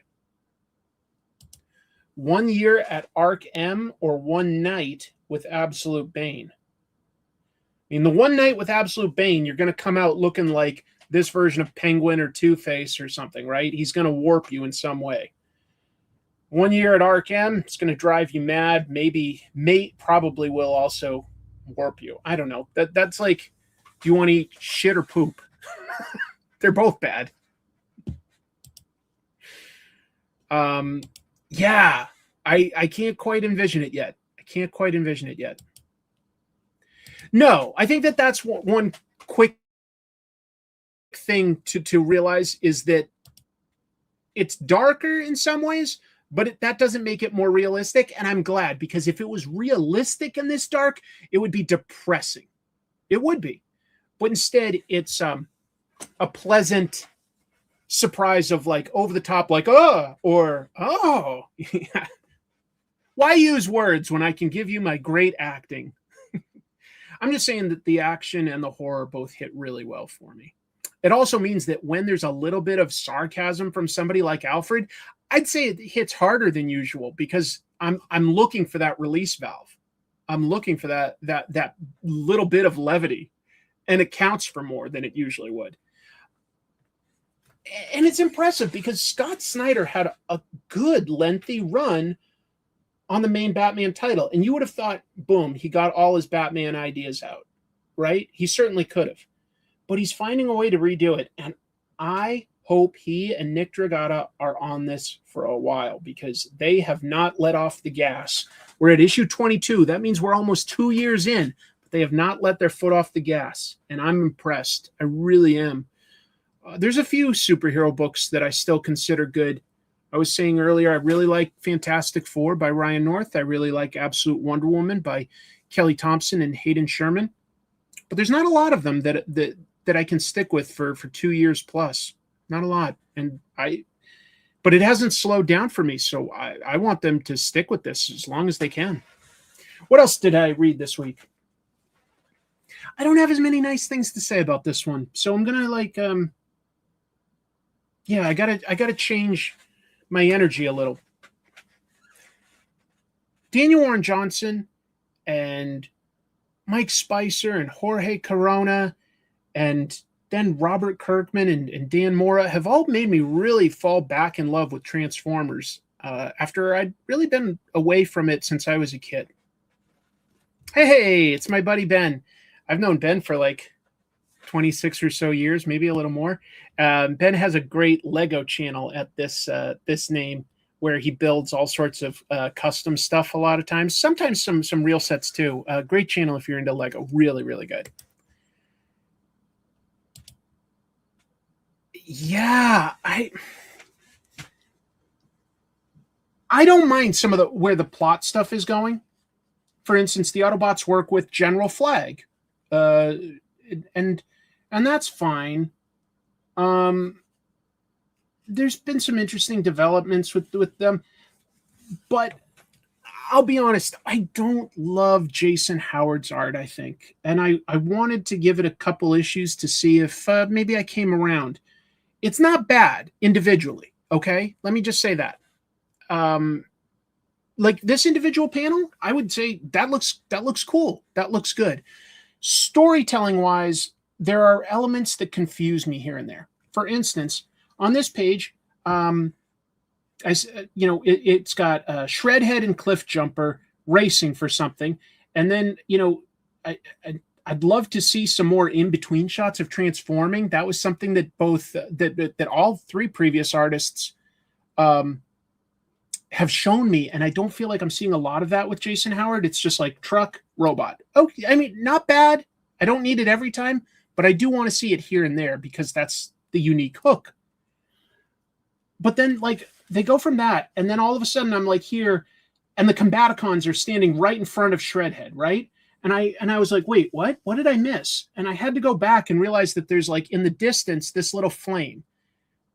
But that, to me, did not read as that they're right on top of it by here. Like they're racing through the streets, and then, boom, they were there. And I was like, okay. But that was, like, when I turned the page, I was like, wait, did I miss, like, a panel? No? Okay. All right. Well, that's a choice. I think that, like, a lot of the characters have the very same faciness.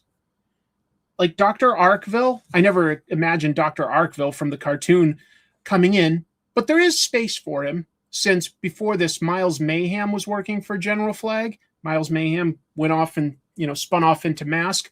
So it's like the Army does need a mad scientist guy. And I was like, okay, Dr. Arkville, I get that. But, General Flag here and Dr. Arkville, aside from, like, the hair, they've got the same nose. They've kind of got the same eyes, the same chin. And then I went back and I was, like, looking at Spike, who's a teenager, right? Spike and General Flag are talking. And again, aside from the hair, they really have very similar faces. There's a few little differences, but it's so similar that I was like, I'm having trouble with that. And that's a challenge for every comic book artist on a monthly book, no question. But it's a little similar for me. But it was like the panel-to-panel storytelling was what confused me here and there. Like this, we go back to this story, and I get, like, a cool pin-up page of Shredhead jumping into battle. And then there's this that says Ram, and he's, like, I guess, like, just a silhouette, but I don't know what's happened here. And I cut to the next page, and the Combaticons have now united into their, merged form of what's it called? I want to say not Menace. What's he? I don't know. I forget what it's called. It doesn't really matter. But I'm just like, that didn't read very clearly to me. And then I feel like there's just stuff missing here. Like all these close-ups. I'm not seeing storytelling to explain where characters are in the environment. Bruticus, thank you very much, Mike. Like as an individual panel, it's good. Better than what I could do. But storytelling-wise, I get confused by what's going on with these things. It just doesn't have enough information for me. It's a little too simplified. Like, taken as a whole, this is Bruticus pounding on Shredhead. But, okay, so we've got a fist here, obviously coming down. And then we've got scenes of Shredhead kind of reacting to that. But we don't see them both in the same panel. Do you know what I mean? And then so like these inset panels are sort of meant to emphasize that like constant pound, pound, pound. But that's not quite what I get. If it didn't have this lettering, I almost wouldn't understand it. Almost.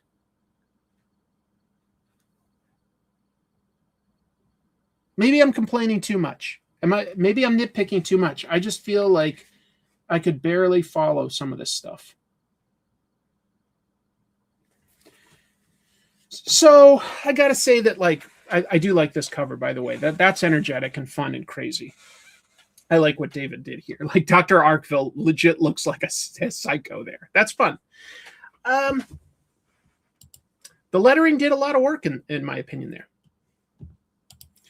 Yeah, I like where the plots are going, but when I don't have sort of the expressiveness of character acting from the artist, the dialogue does start to feel like a little interchangeable, like people talk in a very similar fashion. Sometimes I feel like Robert's doing a really good job on that lately. I think Battle Beast, he's doing a very good job at making characters sound a little bit more unique and different. I mean, that's fair. I'm one of the biggest fans of Daniel Warren Johnson out there. So maybe I did get spoiled by that. But I still enjoyed all the other stuff that came after. Like when Jorge Corona took over, I was primed to be nervous. But that was a great year of stories. It really was. So, I don't know. I feel bad because I want to stay invested in the Energon universe. Right now, there's Void Rivals, Transformers, Mask, and G.I. Joe. 4 books. That's a good amount.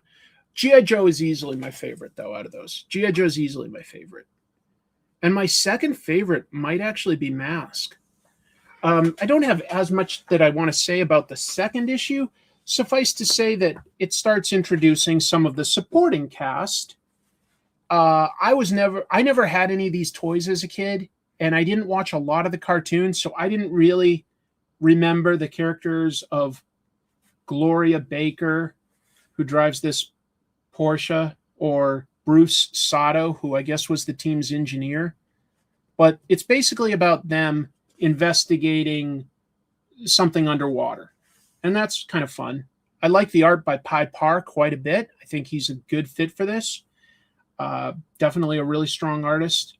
I like that they've got these cool helmets. They call them masks, obviously. I can't wait to see them actually start using those powers. They haven't really done that yet. They've just focused a lot on the vehicles and the world building. I mean, it's only the second issue, of course. But it moves at a good pace. They're investigating a dangerous mystery of the bad guys got a piece of alien technology. It looks like it opens a portal. They accidentally, because the bad guys are reckless, they dropped it in the ocean and it's like siphoning all this water away. And the good guys are just trying to close it and keep people safe. It's good. It's really fun. It's really fun. It's to the point. It's simple. It's not trying to do too much with this issue. There's a lot of characters that are probably going to get introduced in this.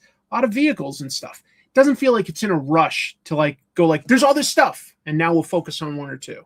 It's good pacing. I like it. coloring is great. That's a good point. Who did the colors for this? I like that observation, Dan. Let me see who did that. Interesting. I'm not as familiar with this colorist. Pierluigi Casalino. Okay. I think that they got a good artist here with Pi Par, who does both interesting people and really good vehicles. Pi Par had done a really fun book called, was it Gearhead? I think it was Gearhead.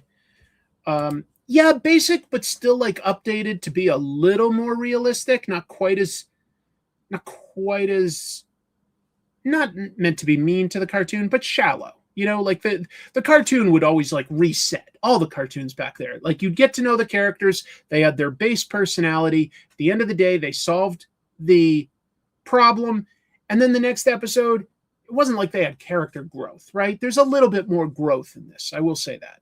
Petrolhead, excuse me. Gearhead didn't sound right. Petrolhead's really cool. Anyway, I liked it. I don't know who did this variant cover. Who did this one? I don't know. There's the signature. You know who does some variants that I like? Ito. I really like that guy Ito that's been doing a lot of variants. This is one of the bad guys. Vanessa Warchild? Warfield. Kunka is this artist's name? Is it? Doesn't look like that would be for a signature. It very well might be. It's not too important to this story yet. It might be down the road. Yeah, I like it. You know, actually, now that I think of it, maybe they even show some of that in the back here, right? Sometimes they do. No, I guess not in this one. Let me check the back of Transformers real fast and see if they show anything. Do they have any Ito stuff here? Like, that's one where if it was like cover price or something, I would pick up one by Ito. Look at how good this stuff is by David Nakayama. Kendrick Lim. Kunka. I really think David Nakayama's good.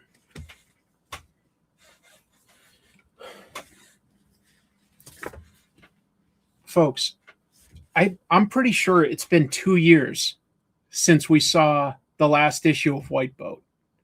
You can double check me on that, but I think it's been 2 years. Because Distillery went through quite a pause. Maybe it's only a little over 1. I don't know. So to that I say, this is issue 3 of White Boat, which wraps up the story. And I liked it quite a bit, but boy, do I forget plenty of details. I remembered enough as I was like, I'm just going to go with the story and I'm sure it'll catch me up. And I remembered that, you know, like the main character had ended up on this island full of like the wealthiest people in the world that were doing weird genetic experimentation stuff. And his brother was somehow on the island as like a giant golem. I didn't really remember any of the other stuff 100%, like what was dangerous on the island. It didn't matter. I still went along with it and I had a good time. I would have had a better time if I read it all at once. So, you know, I'm sure a compilation is coming. I'm a fan of Francesco Francavilla. I like his art. It's impressionistic. It reminds me of some of the Italian comics I've read over the years. Oh, and now that I think of it, is he from Italy? Oh my God, I literally didn't even think of that. Francesco Francavilla. He might actually be an Italian artist. Oh my God, I'm so dumb. I'm just going to check this out real quick. I've been thinking of him as an American artist. Nope, he's from Italy. Oh my goodness. I'm an idiot. That did not occur to me. I feel so dumb that I only just thought of that. But you know what? There is that. In a way, I'm kind of glad that I didn't twig to that, because I still looked at his artwork and was like, oh boy, this reminds me of various fumetti that I've read over the years, like Dylan Dog, for instance, you know? And I like Italian comics. I like Italian westerns. They're cool. Italian westerns. What's the good western that they make? I keep thinking Lucky Luke, but that's Belgian, right? Lucky. I forget. Now then I'm thinking of Lieutenant Blueberry. That Lieutenant Blueberry is Mobius. Is Lucky Luke Italian? Maybe Lucky Luke is Italian, actually. Love Corto Maltese. Someday I'll talk about Hugo Pratt. Yeah. Anyway, I like his yeah, there's a way that Italians sort of draw mouths and eyes and stuff like that. There's cultural touchstones to their comics. Yep, Tex, right. Tex Willer. Yeah, that's right. Morris does Lucky Luke. Okay. Anyway. It's interesting. Europeans have a long history of really enjoying westerns set in America. I kind of get it. But good art, right? Like, that's creepy and like got texture and detail to it, but it isn't like convoluted or overblown, over-rendered. It was a good ending. I by the time I was done, I remembered enough about the story that I felt like I got some closure out of it. Felt creepy, felt interesting, but I just wish it had come out closer to when the other issues come out, because I could not remember the full story at first. It's good. Francavilla does great horror stuff. I will say that my favorite thing that Scott Snyder and Francavilla did together was Night of the Ghoul. Oh, that was a creepy one. I'm pretty sure Dark Horse printed it. It was originally a Comixology original. Really good. Oh, there we go. Yep. Night of the Ghoul. God damn great, creepy, scary stuff. Yeah, Leone, Bava, Fellini, Argento. No question, Italy has some fantastic directors. Fantastic. Yeah. Is there anything else that I need to talk about at length? I'll say that Absolute Catwoman was one that at first when I was picking it up, I'm like, well, is this strictly necessary? Sure, I enjoy Absolute Batman, but this is her own story. I'm like, do I really need to read it? And at first I'm going through it and I'm like, yeah, okay, Selena Kyle, doing heist stuff, investigating a mystery with former friends, fine. Oh, okay, that's kind of a twist. Oh, that character is sort of from the main continuity. Oh, they've re-envisioned this character and that character. Like, we already knew that this version of Absolute Catwoman has her friend Holly from the main cast, and that they were thieves together. This introduces that there were two others that they had as part of their crew. Helena Bertinelli, who we know as the Huntress, and this sort of nerdy programmer character, Vic, which I think is short for Victoria. I'm not sure if this has been talked about anywhere. I think it might be a version of Vic Sage, the Question. I think, but I'm not sure yet. That's kind of the fun of. Could it be Vicky Vale? That's an interesting. I was thinking Vic Sage, but maybe Vicky Vale. Huh. I don't know. It doesn't matter yet. It might not be anybody now that I think of it. It might just be an original character. I don't know for sure. But definitely Helena Bertinelli. And there's a villain in this, which is like this ninja character, completely silent. This is definitely Cassandra Cain, but working for the League of Shadows, who in this actually have technology to make themselves look like basically invisible, but it's like, tech, so you can still see their shadows. So the League of Shadows. Wait, who is Vicky Valancourt? I don't remember that. That name sounds a little familiar, but I don't really remember who that is. Anyway, guess what?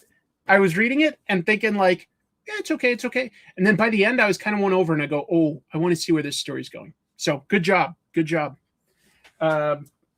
it's hard to convince you to jump into G.I. Joe at issue 330, but all I can say is every issue sort of tells a complete story. You can always jump into this book.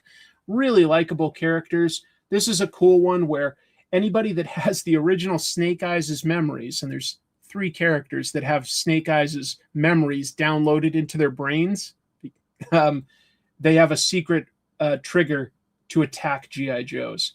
So that's actually kind of fun, seeing G.I. Joes go up against the most dangerous ninjas in the world. And it has a surprise at the end where this lady, Lara Croft, has snuck into Destro's castle for some information. And it says she's going to need to team up with Shipwreck to go after the Arbco Star. The Arbco Star was a freighter that Cobra had that got stuck on Cobra Island way up in the mountains, and a bunch of like villains got like trapped in there by Cobra Commander. He locked them in there and they died. So yeah, Lara Croft is in the mainstream G.I. Joe world. Oh yeah, Vicky Varicor. I would like to say, Snake Eyes. What's the plural of Snake Eyes? I don't know. There's Snake Eyes, Dawn, and Sean. All 3 people that have Snake Eyes' memories. It's more to go in. With 330 issues, you can imagine there's some backstory, but it doesn't matter.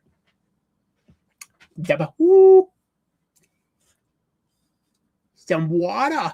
Water is better than coffee.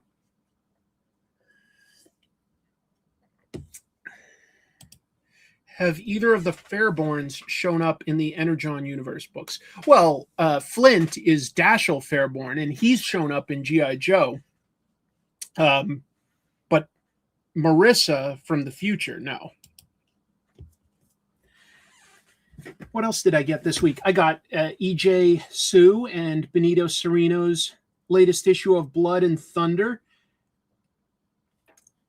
I don't know if E.J. has had more time as this book has gone on, but I feel like his artwork keeps getting more and more detailed. I love it. Also, there's a police force in this called the IPPF, and they're the bad guys, right? They're kind of the bad guys, and they've got to go down into the poor section of the planet, and they're so misinformed. They're saying things like, I heard they eat their own shit down there and drive backwards. And their colonel is like, I'm sure it's different down there, but I doubt they eat their own shit. What the fuck is wrong with you? Sorry, that's a little funny that they're that ignorant. Yeah, Blood is really likable in this. She's, just on the run from the police. That's the current arc. Also, the police down here encounter this robotic force called the Pinkertons. There's like the police don't generally police the whole lower levels with the pores, but the Pinkertons are an agency that keeps the peace. They don't walk around with guns or anything. They just keep the peace and stuff. And they use these drones, and they get into this like argument where he's like, the Pinkertons are like, you don't have drones everywhere and closed caption cameras so that you can like review footage and solve crimes. And he's like, no, how are officers supposed to feel comfortable and at ease if they're always being recorded?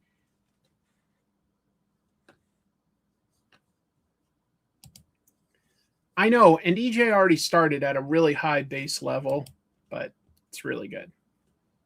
It's a good book, folks. If you're not reading it, you got to jump in. Yeah, I know. There's all sorts of interesting ideas. Oh, EJ, I didn't know that you were here, buddy. I'm sorry. I would have been more self-conscious if I was reviewing it in front of you. I like it, bud. I like it, dude. Oh, yeah. But it's also funny, and it's also action-packed. So it's got a great mix of stuff. And the final thing I picked up, I don't need to go into exceptional detail because this isn't like a new version of Do a Powerbomb, but Image's reprinting Do a Powerbomb in pure black and white. However, just to be clear, this is not like scans of the original artwork with, like erase marks and pencil lines and stuff like that. It is the final black and white line art that would have been used for coloring and stuff like that. At the same time, I think that there's a lot of interesting detail and texture in here that you can focus on a little bit more when it's black and white. Did you guys hear my cat talking? He talked in my latest episode. So anyway, just a fun version. If you're already a fan of Daniel Warren Johnson, you might want to pick it up. I think it looks cool. Might be able to like appreciate the cases where he uses screen tone just a little bit more than when it's colored. Like it, Jack. Anyway, kind of like DC's work in progress books. Yeah, which I didn't know about. No, I don't. I wouldn't. But I'm also inclined to like your work because I've liked it for a long time, EJ.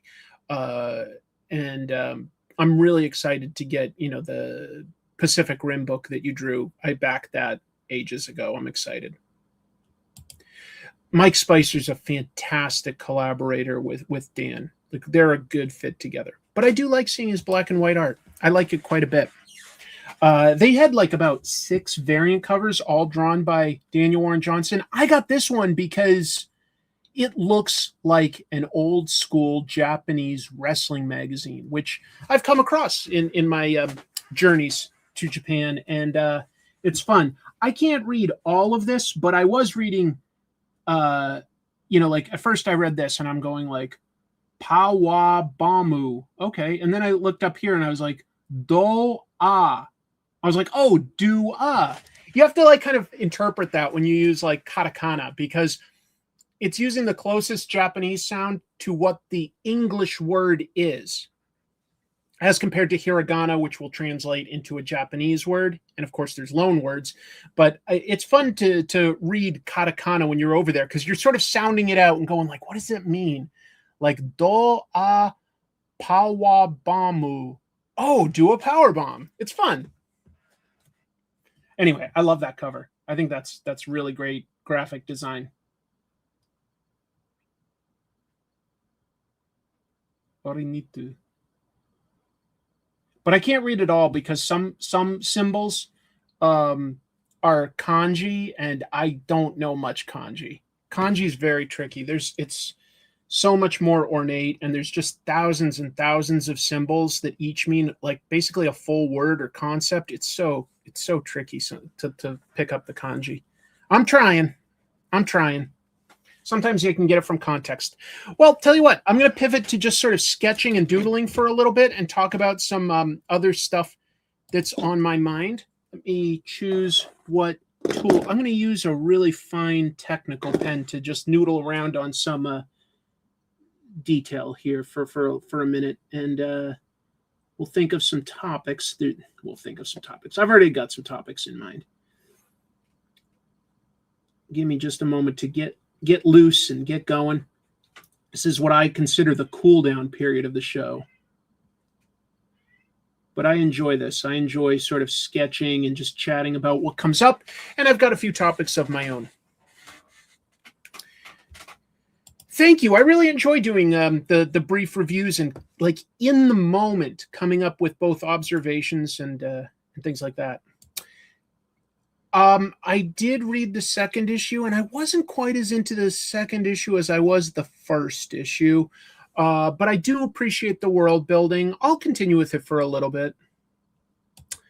That was so sad last night coming across that.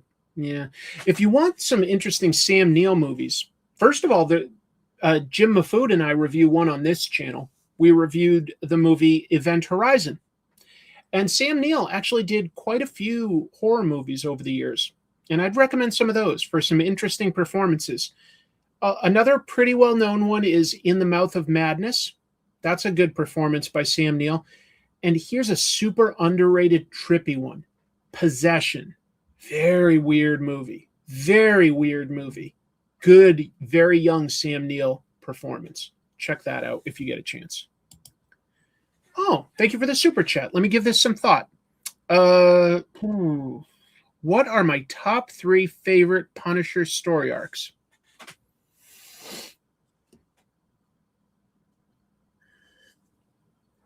I don't remember the name for all of these. But one would be within the pages of Daredevil before Punisher got his own ongoing, where it was Frank Miller's era and Daredevil was in jail and so was Punisher.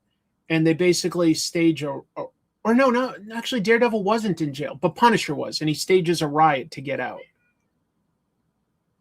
That was a good arc. That was like he was sort of an important supporting character for several issues in Daredevil.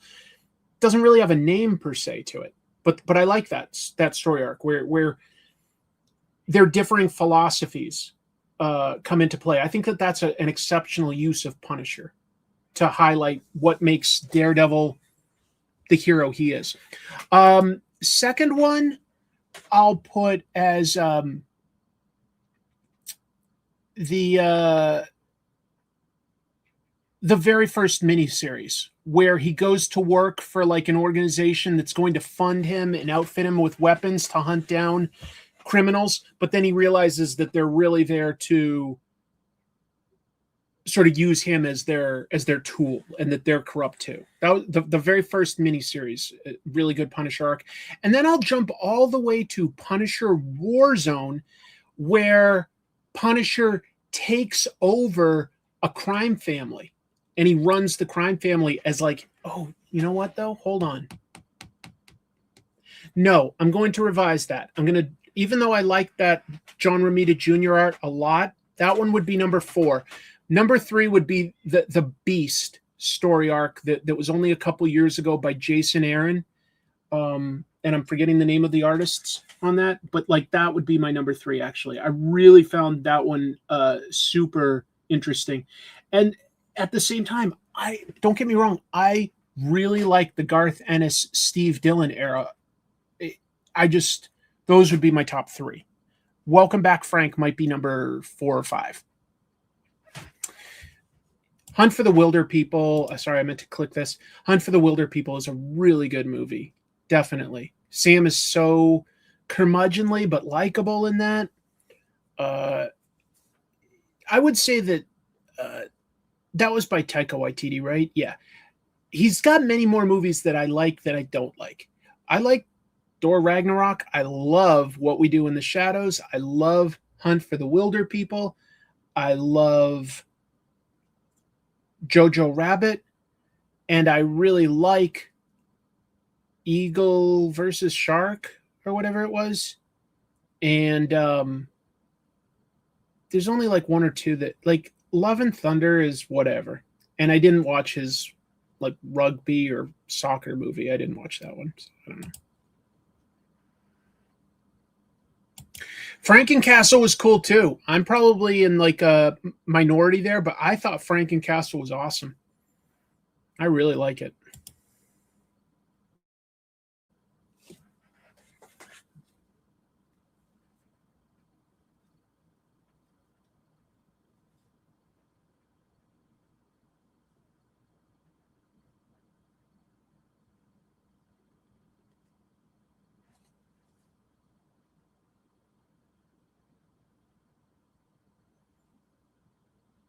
Punisher has a lot of good stories. That was a fun question. Thank you. What else was I going to talk about here? Didn't anticipate going on a tangent. I had some topics and I put them in the notes, but I forget now. Dude, I loved Goran Parlov on Punisher. His stories with Barracuda were really, really up there. Yeah, I will not watch that one. That one was garbage. That was garbage. Yeah, what was it? Omen 3, I want to say, was Sam Neill as a grown-up Damien. I think it was Omen 3. That one's okay. I'd pick... In the Mouth of Madness, Event Horizon, and Possession for horror movies with Sam Neill above that one. Yeah, I saw that. It's based on a Japanese book. I'll check it out probably.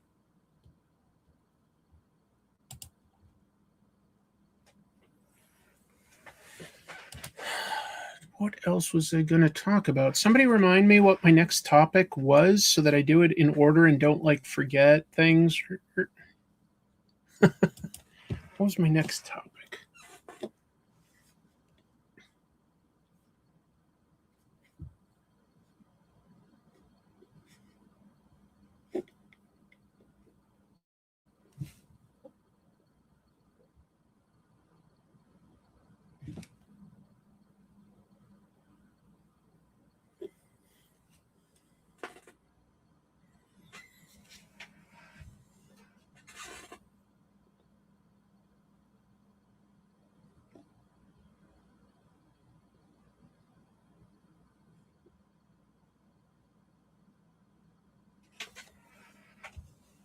What are your next 3 topics? I don't know. I'm trying to remember what else I was going to talk about. Was X-Men 97 the next thing I had? Probably was. Let me do non-spoilery. I watched episode 4 of X-Men 97. Pretty solid second part to their time travel / early apocalypse storyline. Apocalypse isn't always my favorite villain, but sometimes he can be used well. I thought he was overall used pretty well in this. You know what surprised me about this is they seem to be setting up Onslaught. And I could be crazy. I think that the X-Men show is setting up Onslaught as a villain, which I wonder, would they bother to include like all the other Marvel superheroes as like cameos or something, all battling Onslaught if they did that? Because they could, but would they? That's a lot of focus to take away from the X-Men. I don't know. I could be crazy, but it seems like, or Age of Apocalypse. Yeah, maybe. Not really. I mean, it's sad that she passed away.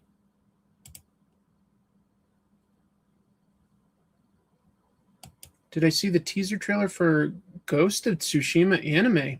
No. I really like that game. I haven't played the sequel. What was it? I forget. I played Ghosts of Tsushima and it was a really good game. Is the sequel any good? I'm sure it can't be quite as good as the original, but hopefully it's still decent. Anyway, you know what I like about the X-Men 97? I do think it has really solid animation. Oh, Ghost of Yote, yeah. I need to play that someday if I have time. I like it. I like it quite a bit. I think it has nice animation. I like the character design. It's funny how 90s feeling it is in terms of the villains they used. I mean, season 1 using stuff like Bastion, and season 2 using Apocalypse and references to, like, you know, Cable history, X-Force and X-Factor. It's very 90s focused in a lot of ways. And that's a good thing. I liked X-Men of the 90s. X-Men of the 80s is really my favorite era, but they kind of did adapt a lot of that with the original show, I bet. I didn't watch it all. I only watched maybe the first season or 2. I don't know.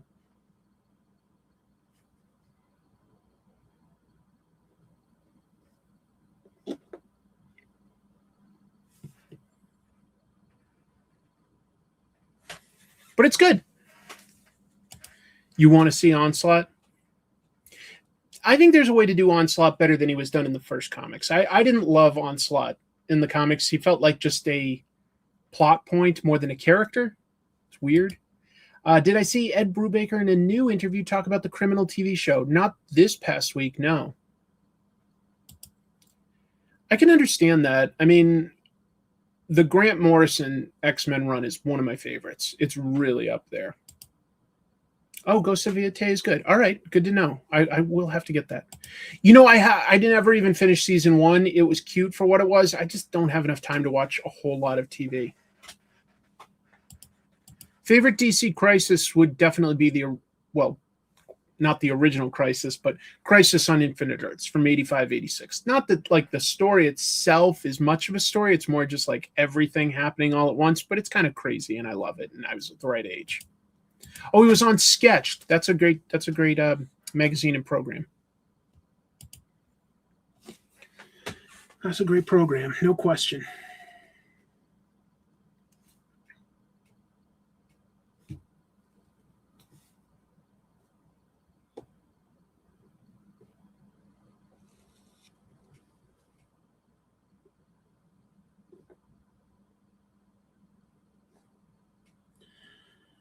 Oh, what should I eat tonight? Folks, I've started taking one of those GLP-1s, but it's not one of the super strong ones like Ozempic or that is good for weight loss, but they warn you it can like hollow out your bones. But I am diabetic, and I take now a daily one that's supposed to be good for regulating my blood sugar, not as powerful as the others. It's been around a lot longer and supposedly not too risky to use, but I am is my camera blinking every once in a while for you folks, or is that just on me?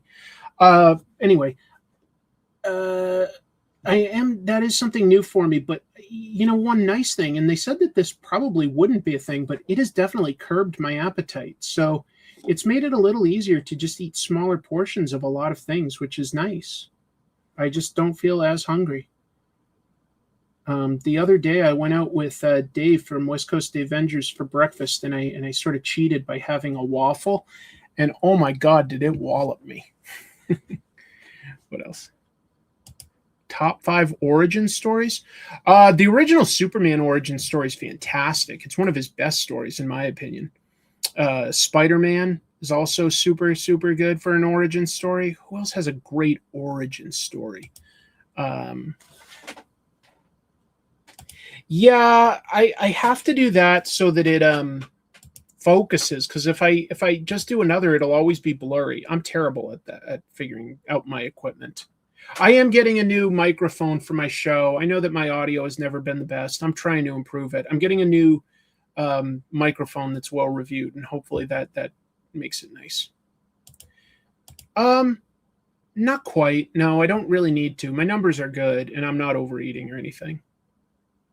The camera is blinking a bit. That's what I was afraid of. I don't know what's going on tonight. Sorry. I had more stuff to talk about. The audio is good here. I'm saying on my regular show, Comic Tropes, my edited show, I do know that it can sound a little echoey and distant, and people really come down on me. That's nice of you guys to say. Some people really hate it and let me know, and so it's a little tricky. I heard about that back in the day. Yep. I heard about that story. So was my next topic going to be talking about behind the scenes stuff about comic tropes or some other piece of media? I'm trying to remember. Bo DeMeo said he was leading up to Onslaught and Age of Apocalypse, but they rewrote what he was planning and cut the final episode of Season 2. Season 2 is 9 episodes. Okay. Your content itself covers all the minor flaws. That's nice of you, but that doesn't mean it for everything.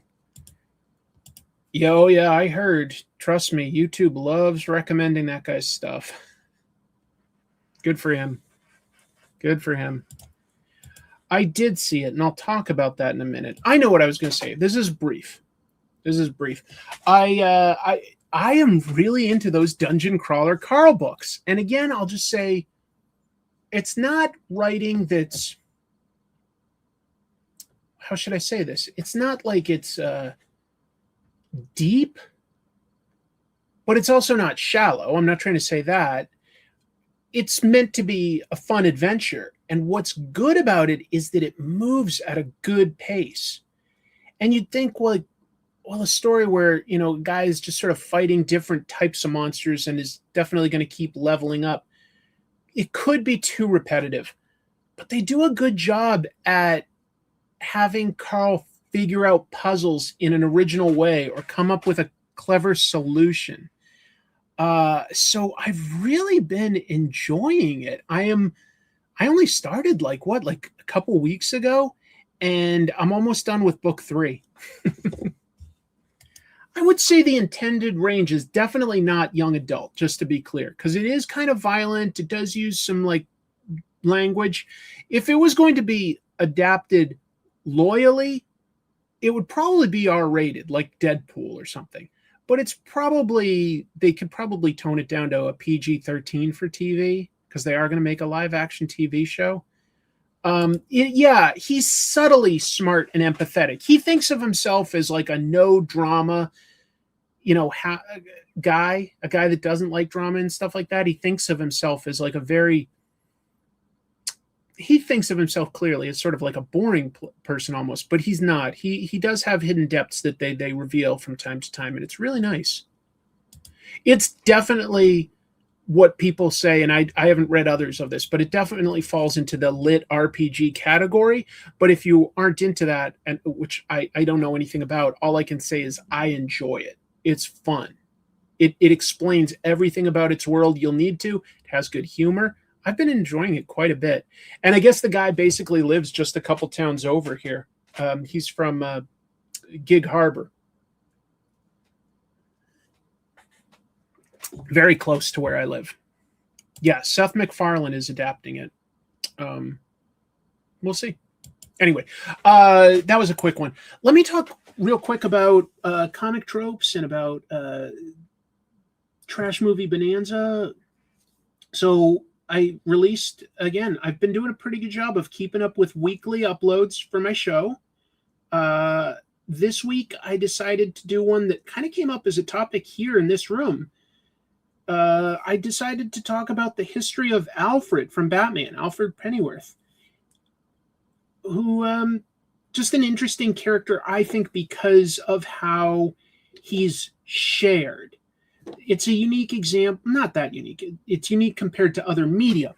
It's an example of how comic books that are serialized and go on for a really long time will sometimes create characters that weren't there at the very beginning.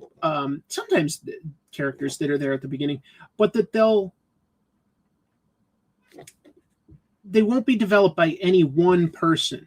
They all get little bits of history added by a bunch of different writers and artists, and it just sort of coalesces. And some things maybe don't work so well, so they get forgotten or retconned. And other things are like, oh, that's a really good idea. And the next time there's maybe a bit of a retcon, that becomes an ongoing piece of the lore. So it becomes something people are familiar with. But a lot of the stuff from Alfred has come from TV and cartoons. And one thing I wish I'd said, if I had more time, by the way, I really wanted to make a bunch of jokes about some of the crazy Golden and Silver Age stuff, but I really was trying to keep this done this week, so I didn't have time for a lot of jokes that were sort of occurring to me, but I didn't have time to really write them out and think them out properly. Anyway, one of the things I figured out that I like about Alfred for a version, it's that 92 Batman the Animated Series. I really like that version of Batman. He was both... It emphasized two things that I really like about Alfred: his sarcasm and his fatherly love of Bruce. Those were two really, really good elements to the character. And I wish I'd sort of... I briefly talk about it, but I wish I'd just sort of said that as an outright sentence, like, this is the version I've decided I really like. And a lot of those elements are in plenty of versions of Alfred. But the way they emphasized those two things were really, really strong. They really, yeah. Alfred Beagle, exactly right. Or Alfred, no last name.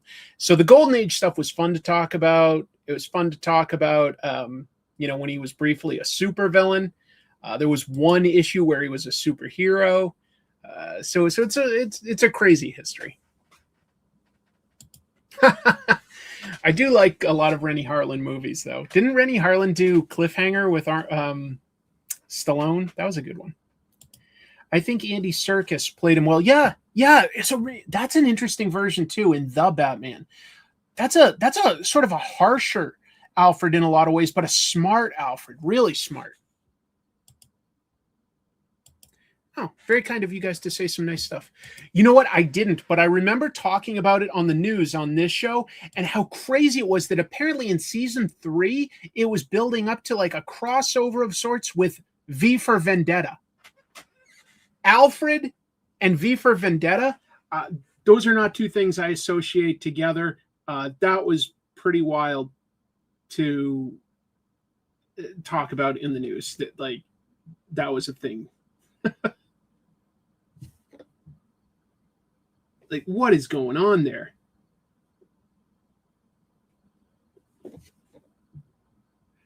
I guess it's sort of the Pennyworth show is a little bit of an alternate history, sort of Elseworlds Batman type show, and it had a fascist government, and they basically laid the seeds for it to be a type of a prequel to V for Vendetta. That's so crazy.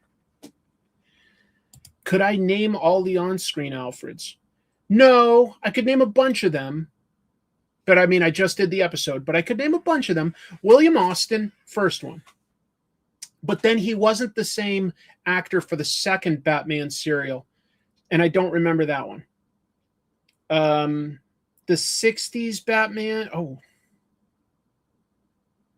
All of a sudden, I'm forgetting that actor's name. Yeah, so I'm bad at names. I guess I give up.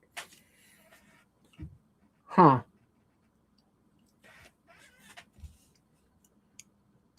And then when you count, if I had to count all the voice actors who've played him across different cartoons, including like Super Friends, I'd never get it right.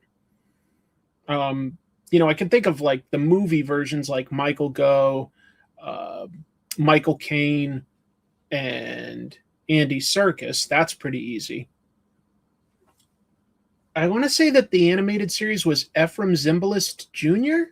Do I have that right? I think that was the Batman the Animated Series version.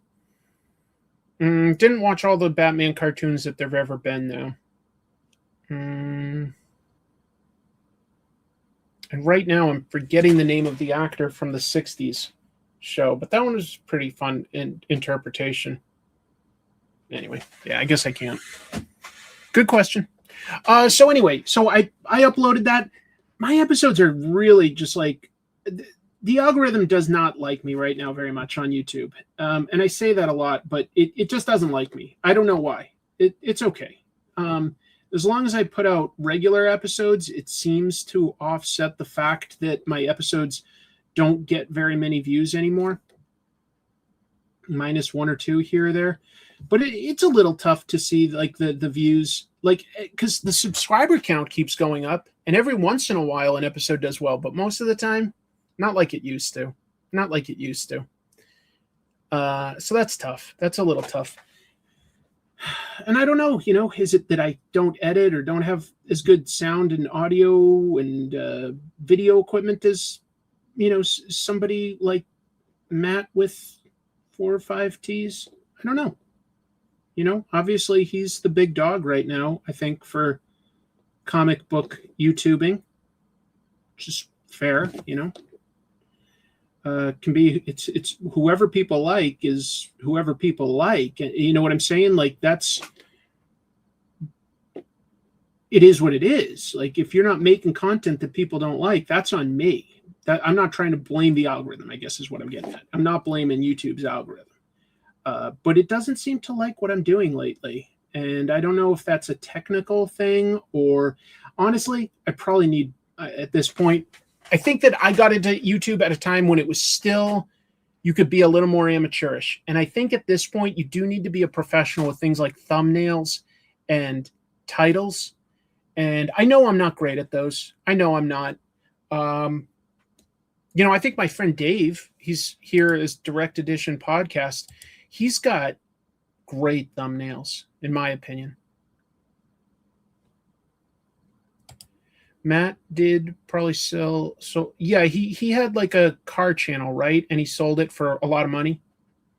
Maybe it's time for all of us to sell out. Maybe I should just sell my channel. Yeah. I do talk to a bunch of different YouTubers, and I've tried to always be friendly with people in the comic book YouTube space. I've got a lot of respect for a lot of them. Dave is local. Bronze Age Nerd was in here earlier. He's local. Comic Tom is local. So I get along, in my opinion, very well with all three of those guys. I consider them all like legit friends. And that's nice to have. And then I do talk a lot to guys like Comic Drake and Matt Draper. I mean, Matt has pivoted a little more to movies, I know, than comics, but he's very knowledgeable about comics and used to make a lot of great comic book content. Those are people I talk to regularly. And, I've talked on smaller levels to lots of other channels that I respect, that I want to be friendly with. And so I would do collaborations. Collaborations are a little tricky, though, like to organize schedules, especially if you're trying to do an episode on a weekly deadline and you work at least 3 or 4 days a week at your day job. That doesn't it's hard to sort of work on one episode and collaborate on a future episode at the same time, because I just don't have enough free time. Because I have that day job, it's like I can maintain what I'm doing right now. But it's not realistic to get ahead. It's also why I turn down a lot of sponsorships. One is that I don't get too excited by most of the offers that I get, and I don't think it's relevant to the interests of my audience. There's lots of desks and chairs and clothes and various organizational websites and stuff. And I'm just like, who cares? But also, when you do an ad, you basically need approval. And when I'm working on pretty tight deadlines with the limited amount of space that I have, most of the time it's just not worth it. Yeah, if doing something like that where I don't have to put in a lot of prep work, I just sort of can talk extemporaneously like I am tonight, that stuff I can still fit a little of that in. Like I would be up for doing that with you sometime, Dave, like looking kayfabe style, like with the camera aimed down at the comic and we give our opinions and our observations. That stuff I would definitely be up for. And we could do that on your channel. I think that would just be fun for me to just chat with somebody about comics. I would also, at some point, I love Godzilla, right? I have a friend that also adores Godzilla. And sometimes I go, you know what? Maybe I would just add to this a sort of a podcast, or maybe I do it purely as audio, where we review each Godzilla movie in order.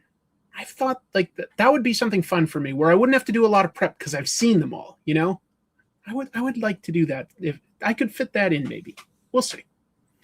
But I also, I think I haven't ever prioritized myself too much in the last few years. It's like I do a show that I like, but I haven't prioritized myself because clearly I've never, I haven't made merch or created a comic, really, right? I've done a few illustrations. I've done some, I should do something like that. And the trick is time. But speaking of some collaboration stuff, Jim and I did record a new trash movie bonanza, which our editor Jamie is hard at work on putting together. And I won't tell you what it is yet. That can be a surprise. But I will say it stars a major actor. And it's kind of interesting to look at this one movie that they did that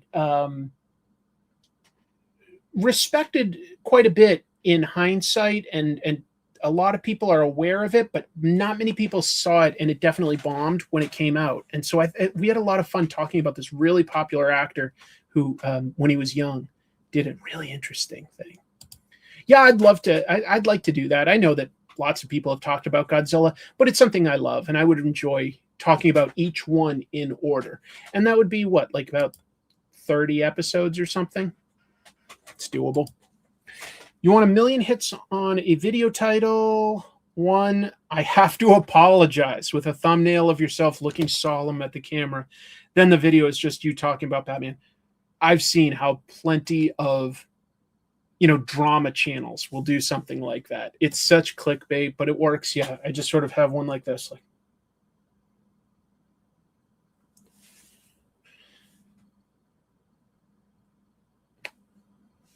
Or like, the channel is going to change because of this.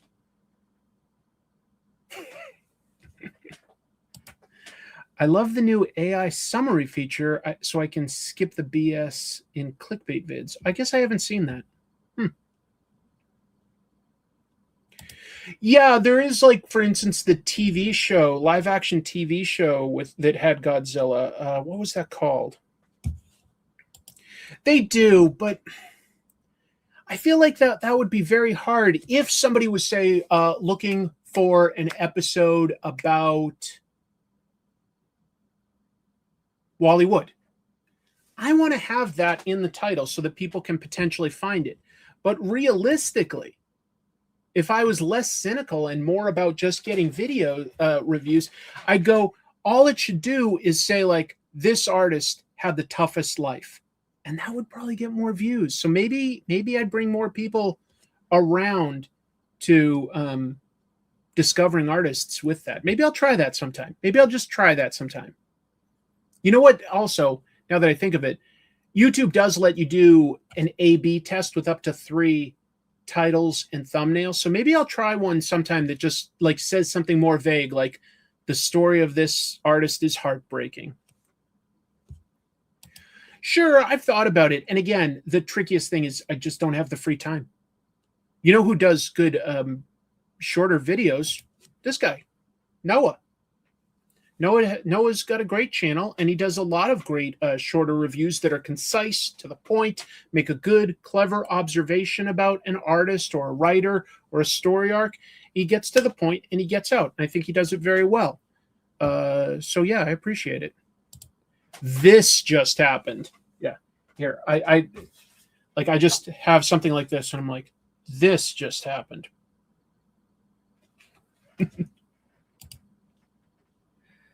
I did, and it looks so weird. The only thing I worry about is it trying to make, like, a billionaire the hero? Like, I don't know, but is Comic Tropes over? If I do maybe a story time episode about myself again at some point, maybe I will play with something like that, but as like a one-time thing. I hated this. There's like a bunch of comics behind me, and I go, I hated this, but all it is I stub my toe on, like, the comic book box.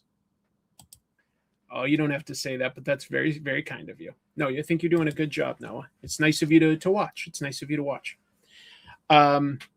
Yeah, you can definitely change it. Maybe I should do that for, like, obviously I've got a good archive. I should probably give that some thought. Maybe I should hire, like, a professional thumbnail guy and go, don't worry about, like, what's coming up.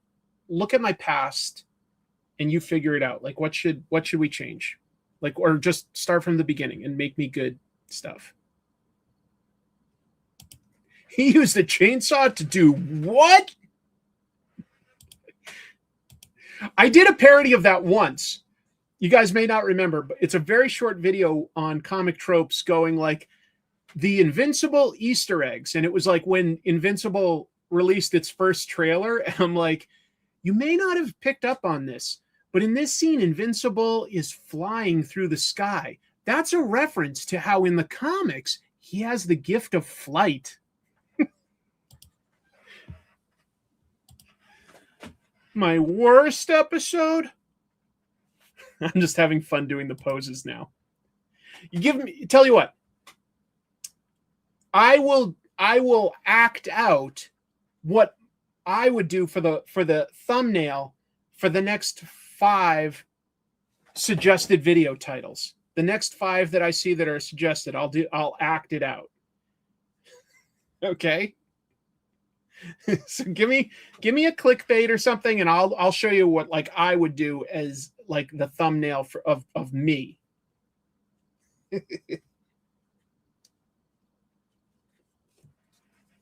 Because this is gold, Jerry. This is gold.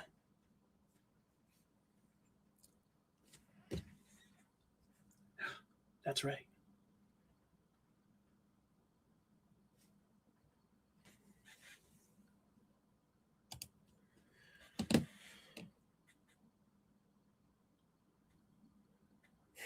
Okay.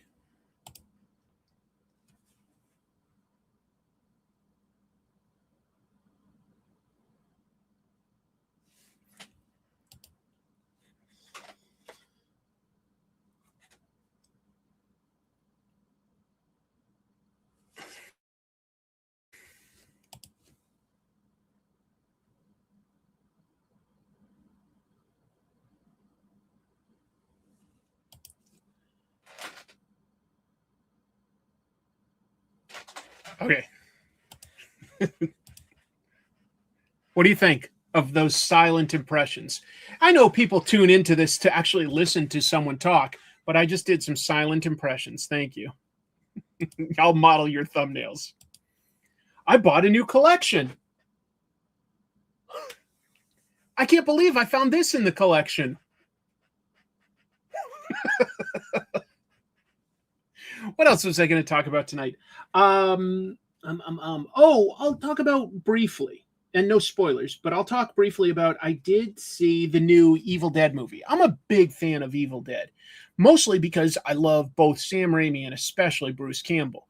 But even that said, Sam and Bruce are just, producers over the last 3 movies. But I saw Evil Dead Burn. I'll say this right away. It's not as good as Evil Dead Rise. That was the last one. Evil Dead Rise was definitely the best non-Sam Raimi directed Evil Dead movie. And then you could even argue that Ash versus Evil Dead, Sam Raimi only directed the pilot. The rest of those are sort of non-Sam Raimi. I'd say those are fantastic. The Evil Dead, which was originally just sort of seemed like a reboot, but since then, just to be clear, it's all in a shared continuity. It's been established. It's all in the same continuity, and that's fine. But so I saw Evil Dead Burn, and in the moment, I really enjoyed it. So it's not like a waste of time. It's worth it, and some of that is because of just pretty extreme violence for what I'd say you see in horror movies these days. Reminded me of the early 80s, like pretty extreme violence and kind of gross out violence. And I was like, oh, like giving reactions like that. I definitely would. Anyway, so I was enjoying like the feeling, like the up and down of being surprised and stuff. But then afterwards, like, my friend that I saw it with, who also absolutely loves the Evil Dead movies, he was like, yeah, that like, he was mad about it. Like he was mad. He didn't enjoy it. And I was surprised. But I come around to his way of thinking to a large extent. It's not a bad movie, but it's missing a couple things that I think make Evil Dead work as a unique horror movie.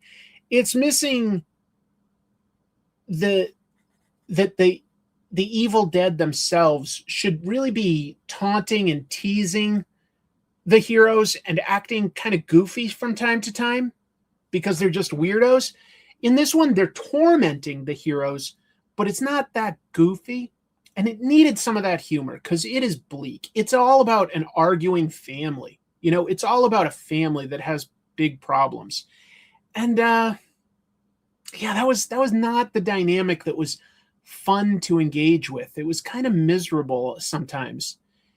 A few different choices or a few more likable characters might have been enough to pivot me some more, but in retrospect, I didn't really like that. It's kind of sad and bleak, which is okay. Some of the effects at the very end I didn't love. So it's only okay. If you love Evil Dead, you'll probably get something out of it. It's not the same as the Sam Raimi ones. I think you could even argue that sometimes Army of Darkness went too silly and not scary enough. It really wasn't scary. I still like it. It's fun, but it isn't scary.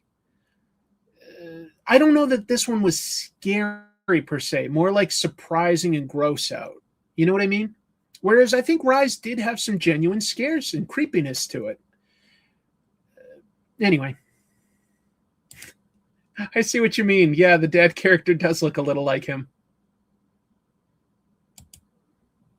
I like his Evil Dead movies more than his Mummy movies. You're talking about Lee Cronin? Which one did Lee Cronin do? Did he do Rise? Or did he do the 2013 The Evil Dead? No, I haven't seen that. Sorry. But anyway, if you're going to see it, I'll tell you that there's a mid-credits and a post-credits sequence. So stay and see that. Yeah.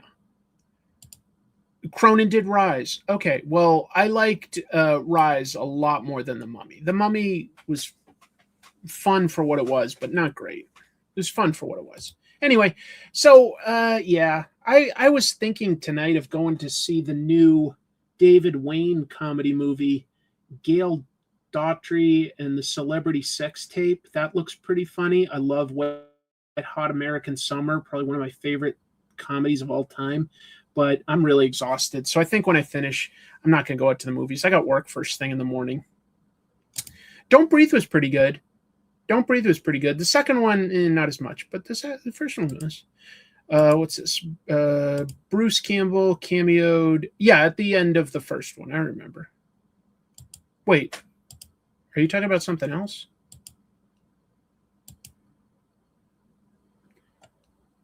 I don't have strong feelings about Phil Urich.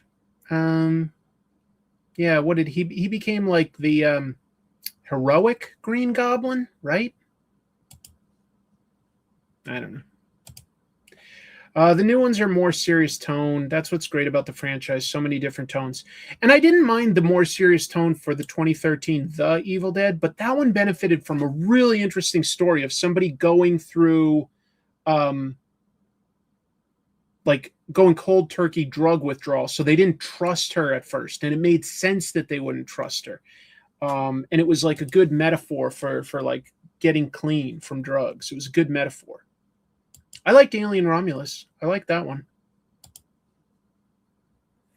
Anyway, I don't think I've seen anything else this week. I was too busy getting the episode out. I think I'm going to do an episode this week. I've got a couple options on the way I could go, but I think I'm going to do one about, I'm not going to spoil it, but I think I'm going to do one about a weird manga creator.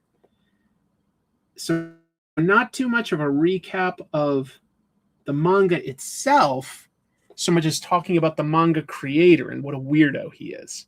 So a little different. I think people will like it. We'll see. It's always hard to say until it comes out. So give me like a good clickbait title, team. If it's about like a weird manga creator, like what you won't believe this manga creator did this. I thought that the next one, Evil Dead Wrath, came out next year. But I do know that it's a prequel to the first movie. Yeah, and sounds good to me. It could be. Not Fujimoto. No. The weirdest manga ever, except it's really more the weirdest manga creator ever. This is legal in Japan?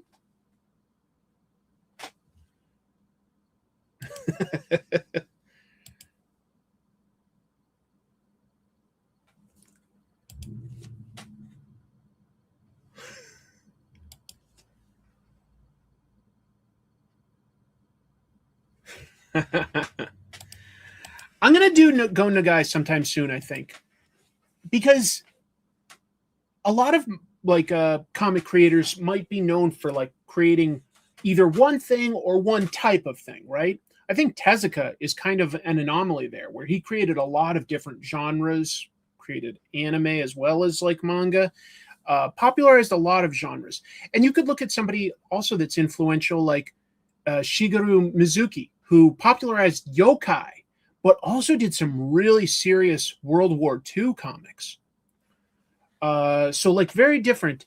Go Nagai came up with, like back when a lot of comics were still kind of like gag manga or shonen, Devilman was definitely an outlier. Devilman was definitely a big change there. Then he goes and still creates other things like Mazinger and Cutie Honey. And you're like, wow, those are three very different concepts, right? A piloted mech, a girl that can transform magically into all these like sort of sexy power princess type people. Those are three radically different concepts, and he did all of those plus more. But yeah, they drive on what side of the road? And I've got a steering wheel going.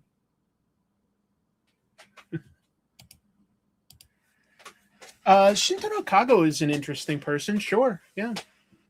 But that's not who I'm talking about this week or anything.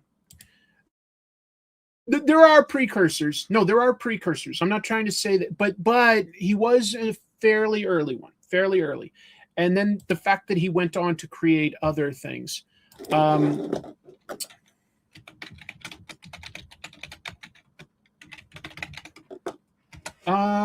No, nobody's guessed who the creator is. I was looking at some names, but nobody guessed which mangaka I'm going to talk about. It's a modern one, just to be clear.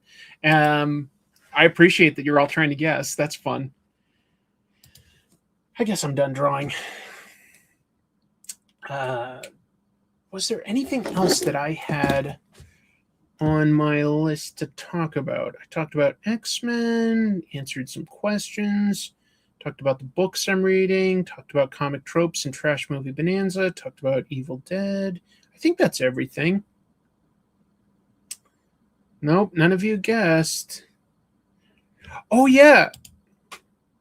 Hey, Dave, you do a lot of interviews. Did you reach out through Image to see if Iman Vellani would go on your show? She's doing some promo for Chachu. I don't know. Maybe I should reach out to Iman. That would be an interesting person to talk to.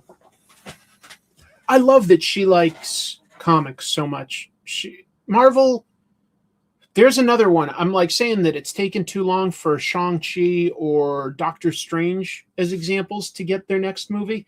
It's taken them too long to get another Ms. Marvel thing out. Like they need to do that before she gets too old or anything like that. Not too old, but like older than maybe where we want the character to be. She's perfect as Ms. Marvel, and Ms. Marvel's a great character for Marvel. They really need either another show or another movie with her ASAP. They really need to prioritize that.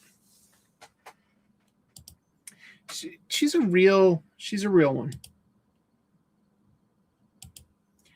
Mao Dante, Demon Lord Dante. The guy did it before Devilman. Oh, something he did. Yeah, I see what you're saying. Excuse me. I thought you were trying to say a different mangaka had created something kind of like Devilman. And I was like, I mean, there'd been horror and supernatural stuff before, but I do think Devilman's fairly influential towards stuff. Well, actually, I'll add also by Go Nagai, Violence Jack. I think you take Violence Jack and Devilman, and that's what gives you things like Fist of the North Star and Berserk. I really don't think that those exist without Go Nagai sort of laying that stuff out.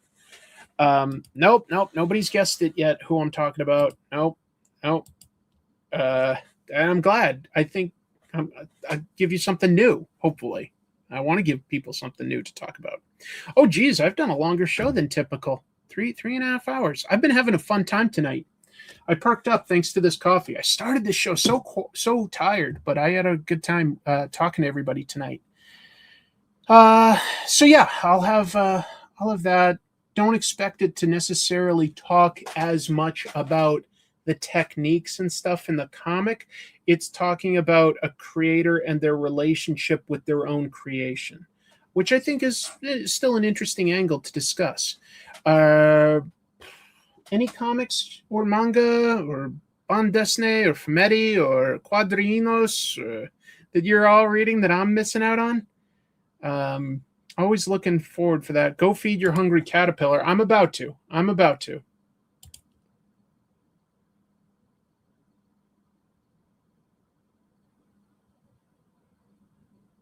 No comment. No comment to those looking at the posts in the live chat. I'm going to wrap it up. No comment. But anyway, folks, you've been great. Thank you so much. If you get a chance, hit the like button and go check out the episode on Comic Tropes about Alfred, or if you haven't seen it yet, my one about shark comics around the world, talking about some really interesting creators, some massive, like, popular creators like Sergio Topi and Gene Colan and so many more. I hope you love it. And I love you guys. Take care of yourselves and each other and keep reading comics. Bye, everyone. Tell you what, you haven't gotten it lately? Double salute. Double salute. Got to give you a few more of those. You all earned it. Bye.